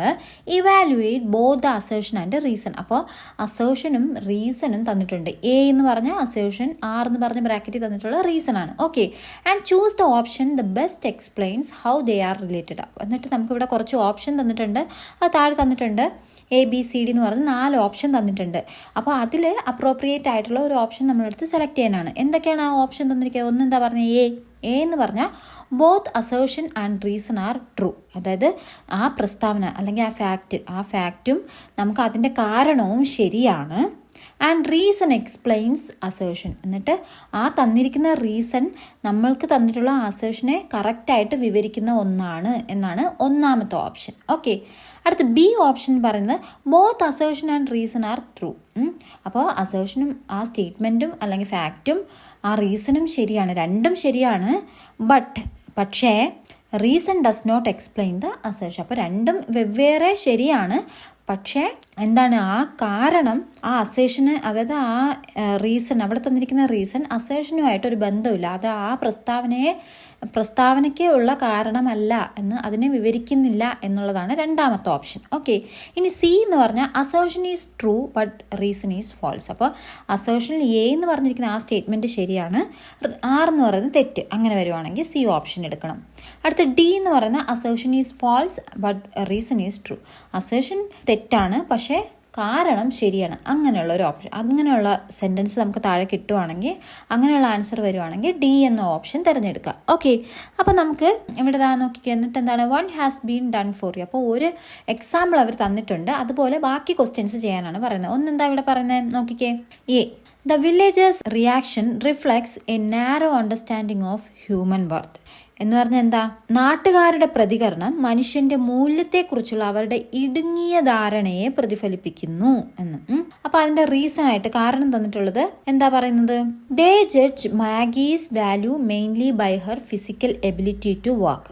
ദേ ജഡ്ജ്, അവര് ജഡ്ജ് ചെയ്യുന്നു മാഗീസ് വാല്യൂ, അതായത് മാഗിയുടെ ആ ഒരു മൂല്യത്തെ, മാഗിയുടെ മൂല്യത്തെ പ്രധാനമായിട്ടും അവരളക്കുന്ന എന്താണ്, അവളുടെ ശാരീരിക ശേഷിയെ അടിസ്ഥാനമാക്കിയാണ്. അതായത് അവർക്ക് ജോലി ചെയ്യാൻ പറ്റുമോ എന്നുള്ള രീതിയിലൊക്കെ നോക്കിയിട്ടാണെന്നാണ്. ഓക്കെ, അപ്പോൾ അതാണ് അർത്ഥം. അപ്പോൾ നമുക്ക് ഇനി എന്താ നോക്കേണ്ടത്, നമുക്ക് ഈ പറഞ്ഞ അപ്പോൾ ഈ 2 അസേഷൻ ശരിയാണോ? അപ്പോൾ നമുക്ക് നോക്കിക്കേ, ഒന്നാമത്തെ ശരിയല്ലേ, ഒന്നാമത്തെ അസേഷൻ ശരിയാണ്. നാട്ടുകാരുടെ പ്രതികരണം എന്താണ്, അവരുടെ മനുഷ്യന്റെ മൂല്യത്തെക്കുറിച്ചുള്ള ഒരു ഇടുങ്ങിയ നാരോ ആണ് കാണിക്കുന്നത് അല്ലെ, ഇടുങ്ങിയ ഒരു ധാരണയാണ് പ്രതിഫലിപ്പിക്കുന്നത്. അപ്പോൾ അത് അസേഷൻ ശരിയാണ്. ഇനി ആർ, അപ്പം അതിനുള്ള കാരണമാണോ താഴെയുള്ളതെന്ന് നോക്കാം. റീസൺ എന്താണ്, ജോലി ചെയ്യാനുള്ള ശാരീരിക ശേഷിയെ അടിസ്ഥാനമാക്കിയാണ് മാഗിയുടെ, അപ്പോൾ മാഗിയുടെ മൂല്യം അവർ കണക്ക്, അത് ശരിയാണ്, രണ്ടും വെവ്വേറെ ശരിയാണ്.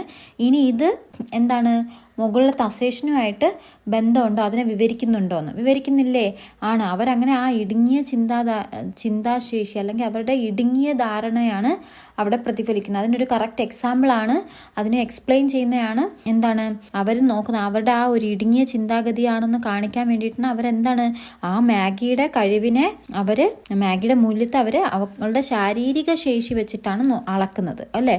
അപ്പോൾ അതൊരു ഇടുങ്ങിയ ചിന്താഗതിയാണ്. അപ്പോൾ ഒന്നാമത്തെ അസേഷന് കറക്റ്റ് എക്സ്പ്ലനേഷനാണ് ഇവിടെ തരുന്നത്. അപ്പോൾ നമുക്ക് എന്ത് പറയാം, ഓപ്ഷൻ എ പറയാം, both assertion and reason are true. അപ്പോൾ 2 ശരിയാണ്, ആൻഡ് റീസൺ എക്സ്പ്ലെയിൻസ് അസേഷൻ. അപ്പോൾ ആ അസേഷനെ വിവരിക്കുന്ന ഒന്നാണ് റീസൺ. ഓക്കെ, അപ്പോൾ ആൻസർ അവിടെ എന്ന് എടുത്തു. ഓക്കെ, ഇനി അതുപോലെ ബാക്കി നമ്മളോട് ചെയ്യാനാണ് പറയുന്നത്. അടുത്ത് നോക്കാം, 8ാമത്തെ ക്വസ്റ്റ്യൻ നോക്കിക്കേ.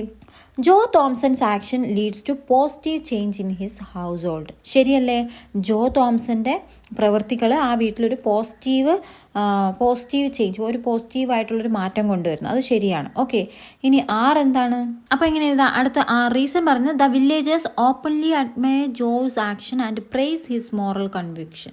ഓക്കെ, അപ്പോൾ വില്ലേജേഴ്സ് ഇദ്ദേഹത്തിൻ്റെ ഈ ജോ തോംസൺ ചെയ്ത പ്രവൃത്തി ഇങ്ങനെ അഡ്മയർ ചെയ്യുക എന്ന് വെച്ചാൽ എന്താണ്, ഭയങ്കരമായിട്ട് ഇങ്ങനെ നോക്കിക്കാണുക, വാവ് എന്ന് പറഞ്ഞ് നോക്കിക്കാണുകയും പിന്നെ എന്താണ് അദ്ദേഹത്തിനെ പുകഴ്ത്തുകയും, അദ്ദേഹം ചെയ്ത ഈ നല്ല പ്രവൃത്തിക്ക് വേണ്ടി പുകഴ്ത്തുകയും ചെയ്തു. അങ്ങനെ ചെയ്തോ? ഇല്ല. അപ്പോൾ അത് റോങ് ആണ്. അപ്പോൾ നമുക്ക് എന്താ എഴുതാം, അസേഷൻ ശരിയാണ് പക്ഷേ റീസൺ ശരിയല്ല. അപ്പോൾ നമുക്ക് ഏത് ഓപ്ഷൻ എഴുതാം, ഓപ്ഷൻ സി എടുക്കാം. അപ്പോൾ സി അവിടെ ബബിൾ ചെയ്യുക, ഓക്കെ, കറുപ്പിക്കുക. Assertion is true but reason is false. Okay, അത് തെറ്റ്. അപ്പോൾ പ്രസ്താവന ശരിയാണ് പക്ഷേ റീസൺ, അതിൻ്റെ കാരണം എന്ന് പറഞ്ഞാൽ അത് തെറ്റാണ്, അങ്ങനെ ചെയ്തിട്ടില്ല, ആൾക്കാരവിടെ പുകഴ്ത്തുന്നൊന്നുമില്ല. ഓക്കെ, അപ്പോൾ അടുത്ത ക്വസ്റ്റ്യൻ, 9th ക്വസ്റ്റ്യൻ എന്താ, Joe Thompson does not conform to social expectations. എന്ന് വെച്ചാൽ എന്താ, ജോ തോംസൺ ഈ സാമൂഹിക പ്രതീക്ഷകൾക്കനുസരിച്ച് പ്രവർത്തിക്കുന്നില്ല എന്നാണ് അതിൻ്റെ അർത്ഥം. അപ്പോൾ അടുത്ത റീസൺ, അതിൻ്റെ കാരണം പറഞ്ഞു. അപ്പോൾ ഇതിൻ്റെ കാരണമാണ് വേണ്ടത്. ഓക്കെ, അപ്പോൾ അതിൻ്റെ കാരണം, അത് സാമൂഹിക പ്രതീക്ഷകൾക്കനുസരിച്ച് പ്രവർത്തിക്കുന്നില്ല, അതിൻ്റെ കാരണമാണോ അടുത്ത് തന്നിരിക്കുന്നതെന്ന് നോക്കണം. ആദ്യമേ ആ സ്റ്റേറ്റ്മെൻറ്റ് ശരിയാണോ എന്ന് നോക്കണം. ഓക്കെ, അപ്പോൾ Mrs Thompson questions the need for bringing Maggie to their home. അപ്പോൾ മിസ്സിസ് തോംസൺ എന്താണ് ക്വസ്റ്റ്യൻ ചെയ്യുന്നുണ്ട് അല്ലേ, എന്തിനാണ് ഇവളെ കൊണ്ടുവന്നത്, അവളെ വീട്ടിൽ കൊണ്ടുവരേണ്ട ആവശ്യകതയെക്കുറിച്ച് ചോദ്യം ചെയ്യുന്നുണ്ട്. അപ്പോൾ അത് പ്രസ്താവന ശരിയാണ്, റീസൺ ആ ഒരു സ്റ്റേറ്റ്മെൻറ്റ് ശരിയാണ്, ആ വരി ശരിയാണ്, പക്ഷേ അത് മുകളിൽ പറഞ്ഞതിൻ്റെ കറക്റ്റ് എക്സ്പ്ലനേഷൻ ആണോ, അതായത് സാമൂഹിക പ്രതീക്ഷകൾക്കനുസരിച്ച് പ്രവർത്തിക്കുന്നില്ല ജോ തോംസൺ, അതിൻ്റെ വിവരണമാണോ ഇവിടെ തന്നിരിക്കുന്നത്, മിസ്സിസ് തോംസൻ്റെ കാര്യമാണ് തന്നിരിക്കുന്നത്. അപ്പോൾ അത് എൻറ്റയർലി ഡിഫറൻ്റ് ആണ്. അപ്പോൾ നമുക്കെങ്ങനെ പറയാം, രണ്ടും ശരിയാണ് പക്ഷേ എക്സ്പ്ലനേഷൻ കറക്റ്റ് അല്ല. ഓക്കെ, അപ്പോൾ എന്ത് പറയാം, ഓപ്ഷൻ ബി അവിടെ ബബിൾ ചെയ്യാം. എന്താ എഴുതുക, both assertion and reason are true. അപ്പോൾ രണ്ടും ഇൻഡിവിജ്വലി എടുത്ത് നോക്കുക. അപ്പം റീസണും ശരി, അസേഷനും ശരിയാണ്, റീസണും ശരിയാണ്, പക്ഷേ എന്താണ്, അത് ആ അസേഷനെ കറക്റ്റായിട്ട് വിവരിക്കുന്നില്ല, അതിൻ്റെ റീസൺ അല്ല അവിടെ റീസൺ ആയിട്ട് തന്നില്ല, നമുക്ക് തന്ന അസേഷൻ്റെ റീസൺ അല്ല തന്നിരിക്കുന്നത്. അപ്പോൾ എന്താണ്, ഓപ്ഷൻ ബി ആണ് ശരിയായിട്ടുള്ള ഉത്തരം. ഓക്കെ, ഇനി അടുത്ത 10ാമത്തെ ക്വസ്റ്റ്യൻ, അസേഷൻ എന്താ തന്നിരിക്കുന്നത്, Joe Thompson's action is motivated by the desire for public recognition. Okay, അപ്പോൾ എന്താണ്, ഈ പൊതുജനങ്ങളുടെ അംഗീകാരം ലഭിക്കണമെന്ന ആഗ്രഹമാണ് ജോ തോംസന്റെ പ്രവൃത്തിക്ക് പ്രേരണയായത്. അപ്പോൾ അതാണോ, ശരിയാണോ? അല്ല. ജോ തോംസൺ ആൾക്കാരുടെ അംഗീകാരം ലഭിക്കണമെന്ന് പറഞ്ഞാണോ ചെയ്തത്? ഇല്ല. അപ്പോൾ അത് ഇൻഡിവിജ്വലി എടുത്ത് നോക്കുമ്പോൾ അത് തെറ്റാണ് അല്ലേ? ഓക്കെ, അപ്പോൾ അടുത്ത റീസൺ നോക്കുക. റീസൺ എന്താണ്? His choice is guided by empathy and a sense of responsibility. അതായത് ഹിസ് ചോയ്സ് എന്ന് പറഞ്ഞാൽ അദ്ദേഹത്തിന്റെ തീരുമാനത്തെ ഗൈഡ് ചെയ്തത് എന്തൊക്കെയാണ്? എംപതി, സഹാനുഭൂതിയും, പിന്നെന്താണ്? റെസ്പോൺസിബിലിറ്റി, ഉത്തരവാദിത്വമാണ്. അപ്പം അല്ലെ, അദ്ദേഹം ആ തീരുമാനം എടുത്തത് അയാളുടെ എംപതിയും പിന്നെ റെസ്പോൺസിബിലിറ്റിയും കാരണമാണ്. അപ്പോൾ അത് ഇൻഡിവിജ്വലി റീസൺ എടുത്ത് നോക്കുമ്പോൾ അത് ശരിയായ പ്രസ്താവനയാണ് അല്ലേ? പക്ഷേ മറ്റതുമായിട്ട് ബന്ധമുണ്ടോ? ഇല്ല. അസേഷൻ എന്ന് വെച്ചാൽ എന്താണ്? തെറ്റാണ് അല്ലേ? പൊതുജനങ്ങളുടെ അംഗീകാരം ലഭിക്കണമെന്ന് പറഞ്ഞാണ്. അങ്ങനെയാണോ ചെയ്തത്? അല്ല. പക്ഷേ കാരണം ശരിയാണ്. ഓക്കെ, അപ്പോൾ നമുക്ക് എന്താ ആൻസർ എഴുതാം? Assertion is false but reason is true എന്നെഴുതാം. അതെവിടെ വരും? ഓപ്ഷൻ ഡി വരും.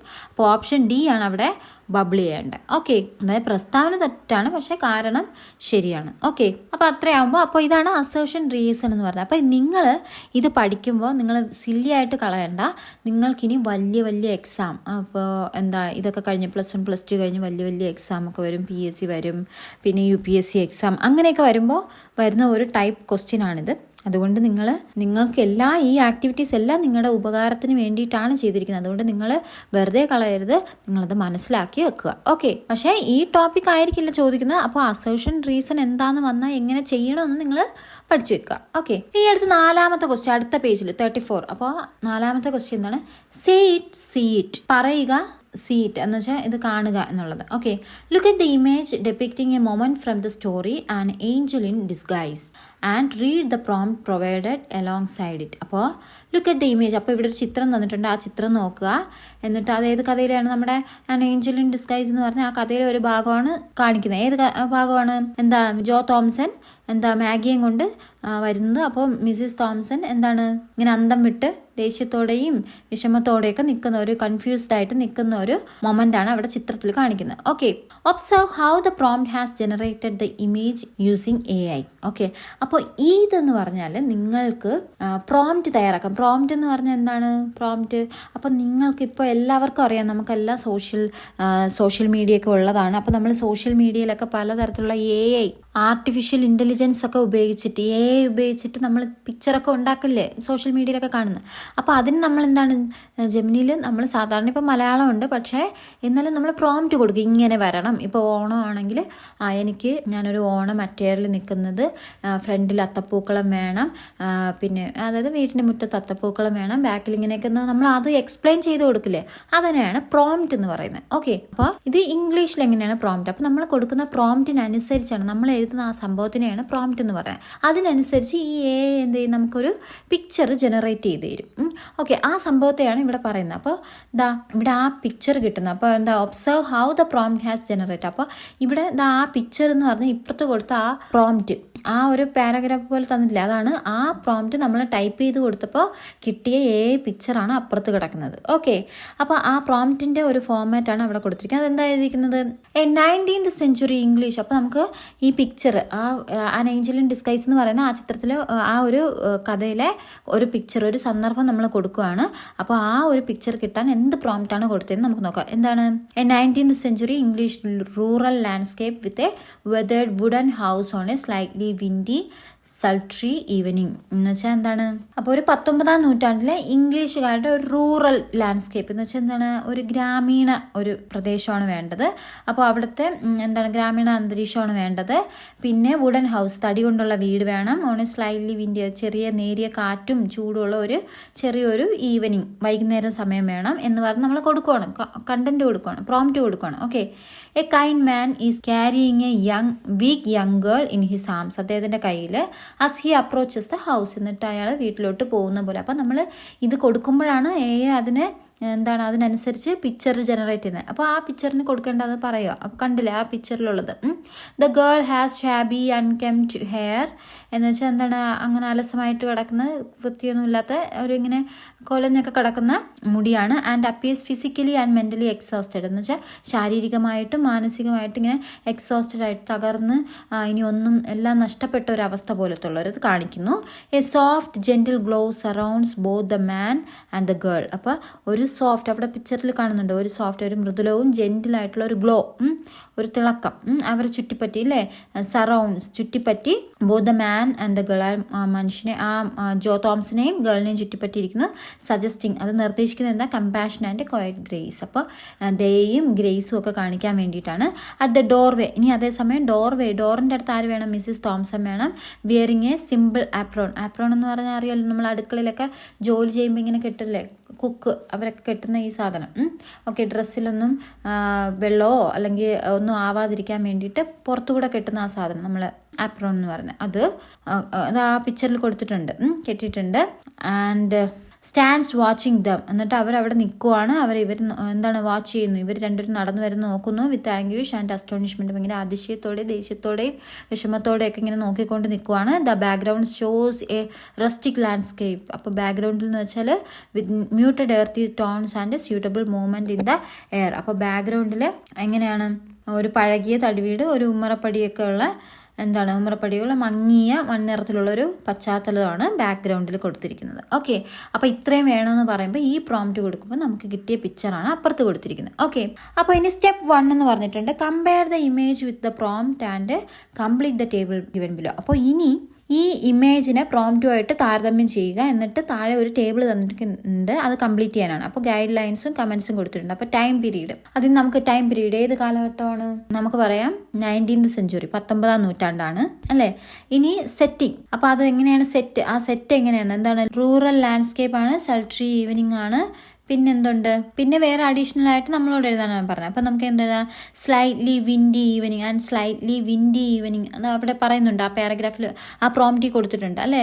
ഒരു കാറ്റൊക്കെ, ഒരു നേരിയ മൃദുവായ കാറ്റൊക്കെ ഉള്ള ഒരു വൈകുന്നേര സമയം. ഓക്കെ, ഇനി അടുത്ത് പറയുന്ന ആരാണ്, ക്യാരക്ടേഴ്സ് ആണ്. അപ്പോൾ ക്യാരക്ടേഴ്സ് എന്ന് വെച്ചാൽ കഥാപാത്രങ്ങൾ ആരാ, പ്രോംപ്റ്റിൽ പറഞ്ഞിട്ടുണ്ട് കൈൻ മാൻ എന്ന്. അപ്പോൾ അതിൽ നിന്ന് നമുക്ക് കിട്ടും കൈൻ മാൻ. നമുക്കറിയാം കൈൻ മാൻ എന്ന് പറഞ്ഞാൽ ആരാണ്, അവിടെ ജോ തോംസൺ ആണ്. പിന്നെ ആ പ്രോംപ്റ്റിൽ പറയുന്നത് എ വീക്ക് യങ് ഗേൾ എന്നാണ് അല്ലേ. അപ്പോൾ അത് നമ്മുടെ മാഗിയാണ്. Okay, Maggie. പിന്നെ ആൻഡ് മിസ്സിസ് തോംസൺ എവിടെയാണ്, ഡോർവേയിൽ അല്ലേ, എന്താണ് സ്റ്റാൻഡിങ് അറ്റ് ദ ഡോർവേയിൽ അവിടെ നിൽക്കുന്നു, വാതിൽക്കൽ നിൽക്കുന്നു. ഇനി അപ്പിയറൻസ് എന്ന് വെച്ചാൽ അവരെ പ്രത്യക്ഷത്തിൽ കാണാൻ എങ്ങനെയാണ് അവർ കാണപ്പെടുന്നത്. ഓക്കെ, അപ്പോൾ അവിടെ പ്രോംപ്റ്റിൽ പറയുന്നത് the girl has shabby unkempt hair and looks exhausted, the man is plainly dressed, Mrs Thompson wears a simple apron. Okay, അപ്പോൾ അതെങ്ങനെയാണ് എന്ന് വെച്ചാൽ ആരാണ്, പെൺകുട്ടിയുടെ മുടി ചീകാത്തതും പിന്നെ ശാരീരികമായിട്ടും മാനസികമായിട്ടും തളർന്നതുപോലെ കാണപ്പെടുന്നു എന്ന് പറഞ്ഞു. ജോ ലളിതമായിട്ട് വസ്ത്രം ധരിച്ചിരിക്കുന്നു എന്ന് പറയുന്നു. മിസ്സിസ് തോംസൺ എന്ന് പറഞ്ഞാൽ അപ്രോൺ ധരിച്ചിരിക്കുന്നു, നമുക്കറിയാം, കുക്കൊക്കെ ചെയ്യുമ്പോൾ ചെയ്യുന്ന പുറത്തുകൂടെ കെട്ടുന്ന ആ ഒരു ഡ്രസ്സ്. ഓക്കെ, ഇനി അടുത്ത് ഇമോഷൻ എന്ന് പറഞ്ഞാൽ അവരുടെ വികാരം എങ്ങനെയാണ് ആ പ്രോംപ്റ്റിൽ കാണിക്കുന്നതെന്നാണ്. വികാരം എങ്ങനെയാണ്, അപ്പോൾ എങ്ങനെയാണ് വികാരം കാണിക്കുന്നത്, compassion and quiet grace from മാൻ. അപ്പോൾ ജോയുടെ മുഖത്ത് എന്താണ്, കരുണയും അനുകമ്പയും ഉള്ള ഒരു ഇതാണ്. പക്ഷേ ആരുടെ, മിസ്സിസ് തോംസന്റെ ഫേസ് എന്താ, ആൻഗ്വിഷ് ആൻഡ് അസ്റ്റോണിഷ്മെന്റ് എന്ന് പറഞ്ഞാൽ എന്താണ് എന്ന് വെച്ചാൽ ഒരു വേദനയും ഒരു അത്ഭുതവും നിറഞ്ഞൊരു ഭാവമാണ്. ഓക്കെ, ഇനി അത് കഴിഞ്ഞ് സ്പെഷ്യൽ ഇഫക്ട്സിനകത്തെന്ന് വെച്ചാൽ എന്താണ്, പ്രത്യേകതരം എന്തെങ്കിലും ഇഫക്റ്റ് ഒക്കെ കൊടുക്കുന്നത്, അവിടെ ഒരു ഗ്ലോ ഒക്കെ വരുന്നില്ല, അപ്പോൾ അത് നമുക്ക് എഴുതാം. ഓക്കെ, അപ്പോൾ അതും പ്രോംപ്റ്റിൽ കൊടുത്തിട്ടുണ്ടായിരുന്നു, എന്താണ്, A soft gentle glow surrounding the man and the girl, subtle movement in the air, അത് ആ പ്രോംപ്റ്റിൽ കൊടുത്തിട്ടുണ്ട്, അതാണ്. ഓക്കെ, അപ്പോൾ അതെന്ന് വെച്ചാൽ എന്താണ്, ആ മനുഷ്യൻ്റെയും പെൺകുട്ടിയുടെയും ചുറ്റി നിൽക്കുന്ന ഒരു ഗ്ലോ, പ്രകാശമുണ്ട്, പിന്നെ വായുവിൽ നേരിയ ചലനം ഉള്ളതുപോലെ തോന്നിക്കുന്നു, അതൊക്കെ ആ പ്രോംപ്റ്റിൽ കൊടുത്തിട്ടുള്ളതാണ്. ഓക്കെ, അത് കഴിഞ്ഞ് ഒബ്ജക്ട്സ് ഓർ സിമ്പിൾസ്, അപ്പോൾ അവിടെ വസ്തുക്കൾ അല്ലെങ്കിൽ പ്രതീകങ്ങൾ എന്തെങ്കിലും സൂചിപ്പിക്കുന്നുണ്ടോ എന്ന്. ഓക്കെ, അപ്പോൾ എന്താണ്, വെതേർഡ് വുഡൻ ഹൗസ്, അപ്പോൾ എന്താണ്, അവിടുത്തെ ആ പഴകിയ ആ തടി കൊണ്ടുള്ള വീട്, പിന്നെ ഡോർവേ വാതിൽക്കൽ, ത്രഷോൾഡ്, പിന്നെ അതായത് ഉമ്മറപ്പടി, മ്യൂട്ടഡ് എർത്തി ബാക്ക്ഗ്രൗണ്ട് എന്ന് വെച്ചാൽ ആ ബാക്ക്ഗ്രൗണ്ട് എന്ന് പറഞ്ഞാൽ മങ്ങിയ മണ്ണിറത്തിലുള്ള ഒരു പശ്ചാത്തലമാണ് അവിടെ കൊടുത്തിരിക്കുന്നത്. ഓക്കെ, അപ്പോൾ എത്രയാണ് ആ ടേബിൾ പറഞ്ഞിരിക്കുന്നത്. ഓക്കെ, ഇനി സ്റ്റെപ്പ് 2 എന്ന് പറഞ്ഞ് വേറെ എന്തുണ്ട്, now identify other important moments in the story and write prompts that could generate suitable images for the selected scenes. അപ്പോൾ ഇനി എന്താ പറയുന്നത്, ഇനി കഥയിലെ മറ്റ് പ്രധാന ഇതുപോലത്തെ ആയിട്ടുള്ള നിമിഷങ്ങളുള്ള അതിന് പ്രോംപ്റ്റ് നമ്മളെടുത്ത് തയ്യാറാക്കാനാണ് പറയുന്നത്. ഓക്കെ, നമുക്ക് എങ്ങനെ എഴുതാം? അപ്പോൾ ഇത് നമ്മളോട് ചെയ്യാനാണ് പ്രോംപ്റ്റ് തയ്യാറാക്കാം. പ്രോംപ്റ്റ് തയ്യാറാക്കുക എന്ന് പറഞ്ഞാൽ ഇനി മനസ്സിലായല്ലോ, നമ്മളിപ്പോൾ സോഷ്യൽ മീഡിയയിലാണെങ്കിലും എന്തെങ്കിലും അപ്ലോഡ് ചെയ്യണമെങ്കിൽ നമ്മൾ ചാറ്റ് ജിപിടിക്കോ എന്തെങ്കിലും കൊടുക്കുന്ന ആ സംഭവം, ഒരു പിക്ചർ ക്രിയേറ്റ് ചെയ്യാൻ പറഞ്ഞ് നമ്മൾ ടൈപ്പ് ചെയ്ത് കൊടുക്കുന്ന ആ സംഭവത്തിനെയാണ് പ്രോംപ്റ്റ് എന്ന് പറയുന്നത്. ഓക്കെ, അപ്പോൾ അത്തരത്തിൽ നമുക്കിനി ഇതുപോലെ വേറൊരു പിക്ചർ, ഈ ആൻ ഏഞ്ചൽ ഇൻ ഡിസ്ഗൈസ് എന്ന് പറഞ്ഞ് വേറൊരു പിക്ചർ തന്നിട്ട് ആ പിക്ചറിന് വേണ്ടുന്ന ആ പിക്ചർ തയ്യാറാക്കാൻ വേണ്ടിയിട്ടുള്ള പ്രോംപ്റ്റ് എഴുതാൻ പറഞ്ഞാൽ നമുക്ക് അതെങ്ങനെ എഴുതാം നോക്കാം. വേറൊരു സാഹചര്യം നമ്മളോട് എടുത്ത് എഴുതാൻ പറയണം. അപ്പോൾ നിങ്ങൾ പരീക്ഷയ്ക്ക് പോകുമ്പോൾ ചിലപ്പോൾ നമുക്ക് എങ്ങനെ വരാമെന്ന് പറഞ്ഞാൽ ക്വസ്റ്റ്യൻ എങ്ങനെ വരാം, ചിലപ്പോൾ ഒരു പിക്ചർ തന്നിട്ട് ഇതിൻ്റെ പ്രോംപ്റ്റ് എഴുതാൻ പറയും. അല്ലെങ്കിൽ എന്ത് ചെയ്യും, നമ്മളെടുത്ത് കഥയിൽ നിന്ന് ഒരു സന്ദർഭം എടുത്ത് ഒരു പ്രോംപ്റ്റ് തയ്യാറാക്കാൻ പറഞ്ഞാൽ ഇതാണ് സംഭവം. മനസ്സിലായല്ലോ? അപ്പം നിങ്ങൾ മറന്നു പോകരുത്. ഓക്കെ, അപ്പം നമുക്കിവിടെ ഏതൊക്കെ എഴുതാം? ഞാൻ ജസ്റ്റ് ഒരു 2 സീൻ, നമുക്ക് 2 പ്രോംപ്റ്റ് ഞാനൊരു എക്സാമ്പിൾ തരാം. നിങ്ങൾക്ക് നിങ്ങളുടെ ഇഷ്ടപ്പെട്ട രീതിയിൽ വേറെ പ്രോംപ്റ്റ് ഒക്കെ തയ്യാറാക്കാം. ഓക്കെ, ഒന്ന് ഞാൻ കൊടുക്കുന്നത് എന്താണ്, Maggie left alone in the hovel after her mother's funeral. Okay, അപ്പോൾ അവളുടെ അമ്മയുടെ ശവസംസ്കാര ചടങ്ങ് കഴിഞ്ഞതിന് ശേഷം മാഗി ഒറ്റപ്പെട്ട് നിൽക്കുന്നില്ലേ, അപ്പോൾ ആ ഒരു രംഗം എനിക്ക് പിക്ചറായിട്ട് വേണം. അപ്പോൾ അതിന് ഞാൻ കൊടുക്കുന്ന പ്രോംപ്റ്റാണ് ഇവിടെ കൊടുത്തിരിക്കുന്നത്. ഓക്കെ, എന്ത് പ്രോംപ്റ്റ് കൊടുക്കാം? പ്രോംപ്റ്റ് കൊടുക്കാം എഡിം, ഇരുണ്ട റസ്റ്റിക് എന്ന് വെച്ചാൽ ഗ്രാമീണമായ 19th സെഞ്ച്വറി ബെഡ്റൂം, ഒരു 19ാം നൂറ്റാണ്ടിലെ ഒരു ബെഡ്റൂമാണ്. ഇൻസൈഡ് ഡയലപ്പിഡേറ്റഡ് വുഡൻ ഹോൾ എന്ന് വെച്ചാൽ ഇൻസൈഡ് ഉള്ളിലെ, ഡയലപ്പിഡേറ്റഡ് എന്ന് പറഞ്ഞാൽ ഒരു പുതിയ വാക്ക് പഠിച്ചോണം, എന്ന് വെച്ചാൽ തകർന്ന് വീഴാറായ വുഡൻ ഹോവൽ എന്ന് വെച്ചാൽ തടി കൊണ്ടുള്ള ഒരു കുടിൽ, അതായത് തകർന്ന് വീഴാറായ ഒരു തടി കൊണ്ടുള്ള കുടിലിൻ്റെ ഒരു ബെഡ്റൂമാണ്. 19ാം നൂറ്റാണ്ടിലെ ഒരു ഗ്രാമത്തിലെ ആ ഒരു ഇരുണ്ട മുറി, തടി കൊണ്ടുണ്ടാക്കിയ കുടിലിലെ അകത്തെ ഒരു ഇരുണ്ട മുറി. A frail sick young girl with wide fearful eyes lies alone a shabby bed clutching a thin blanket. അടുത്തെന്താണ്? A frail sick young girl എന്ന് വെച്ചാൽ, ഫ്രെയിൽ എന്ന് വെച്ചാൽ ക്ഷീണിത, അപ്പോൾ ക്ഷീണിതയും രോഗിയുമായ ഒരു ചെറിയ പെൺകുട്ടി വിത്ത് വൈഡ് ഫിയർഫുൾ ഐസ് എന്ന് വെച്ചാൽ ഭയന്ന് വൈഡ് എന്ന് വെച്ചാൽ വിടർന്ന, ഫിയർഫുൾ ഐസ് എന്ന് വെച്ചാൽ പേടിയുള്ള കണ്ണുകളുള്ള, അപ്പോൾ ഭയന്ന് വിടർന്ന കണ്ണുകളുള്ള ഒരു പെൺകുട്ടി. ലൈസ് എലോൺ എന്ന് വെച്ചാൽ, ലൈസ് എന്ന് വെച്ചാൽ കിടക്കുന്നു, എലോൺ ഒറ്റയ്ക്ക് തനിയെ കിടക്കുന്നു. ഓൺ എ ഷാബി ബെഡ് എന്ന് വെച്ചാൽ പഴകിയ ബെഡ്. അപ്പോൾ അതിൻ്റെ പ്രോംപ്റ്റ് കൊടുക്കുക നമുക്ക് ആ പിക്ചർ കിട്ടാൻ വേണ്ടി. അപ്പോൾ ഷാബി ബെഡ്, ഒരു പഴയ കേടായ കിടക്കയിൽ നിന്ന് കൊടുക്കുക, അല്ലെങ്കിൽ നല്ല ഒരു ബെഡിനകത്തായിരിക്കും ഇടുന്നത്. നമ്മൾ ചാറ്റ് ജിപിടിയിലൊക്കെ കൊടുക്കുമ്പോൾ നമുക്ക് കിട്ടത്തില്ലേ, എന്താണ് ജെമിനിയിലൊക്കെ കൊടുക്കുമ്പോൾ നമുക്ക് എന്താണ് കറക്റ്റായിട്ട് കിട്ടാത്തതിന് കാരണം നമ്മൾ കറക്റ്റായിട്ട് പ്രോംപ്റ്റ് കൊടുക്കാത്തതുകൊണ്ടാണ്. അപ്പോൾ നമുക്ക് അല്ലെങ്കിൽ ഇതെന്താ ഇങ്ങനൊരു പിക്ചർ കൊടുക്കുമ്പോൾ അവർ നല്ലൊരു കട്ടിലായിരിക്കും തരുന്നത്. അപ്പോൾ നമുക്ക് എടുത്ത് പറയണം ഒരു പഴയ ഷാബി ബെഡിലാണ്. ക്ലച്ചിങ് എന്ന് വെച്ചാൽ ഇങ്ങനെ മുറുകെ പിടിക്കുക, പിടിമുറുക്കിക്കൊണ്ട് എന്നുള്ള. എ തിൻ ബ്ലാങ്കറ്റ്, ഒരു നേർത്ത പുതപ്പ് ഇങ്ങനെ മുറുകെ പിടിച്ചുകൊണ്ടിങ്ങനെ ആ പഴകിയ ബെഡിലൊരു പെൺകുട്ടി കിടക്കുന്നു. അപ്പോൾ അത് ആ ഒരു ചിത്രം. Okay, outside the open door, അപ്പോൾ ഓപ്പൺ ഡോറിന് പുറത്ത് shadows of villages walking away fade into the evening light. അപ്പോൾ ഈവനിങ് ലൈറ്റിൽ എന്താണ് അവരുടെ നിഴൽ, അതായത് ബാക്കിയുള്ളവരുടെ എന്താണ് ബാക്കിയുള്ള വില്ലേജേഴ്സ് ഇങ്ങനെ നടന്നു പോകുന്നതിൻ്റെ നിഴൽ കാണിക്കണം. The room atmosphere is sombre, lonely and cold with dusty light rays streaming through a small window. അപ്പോൾ ആ റൂമിൻ്റെ പ്രത്യേകത വേണ്ട.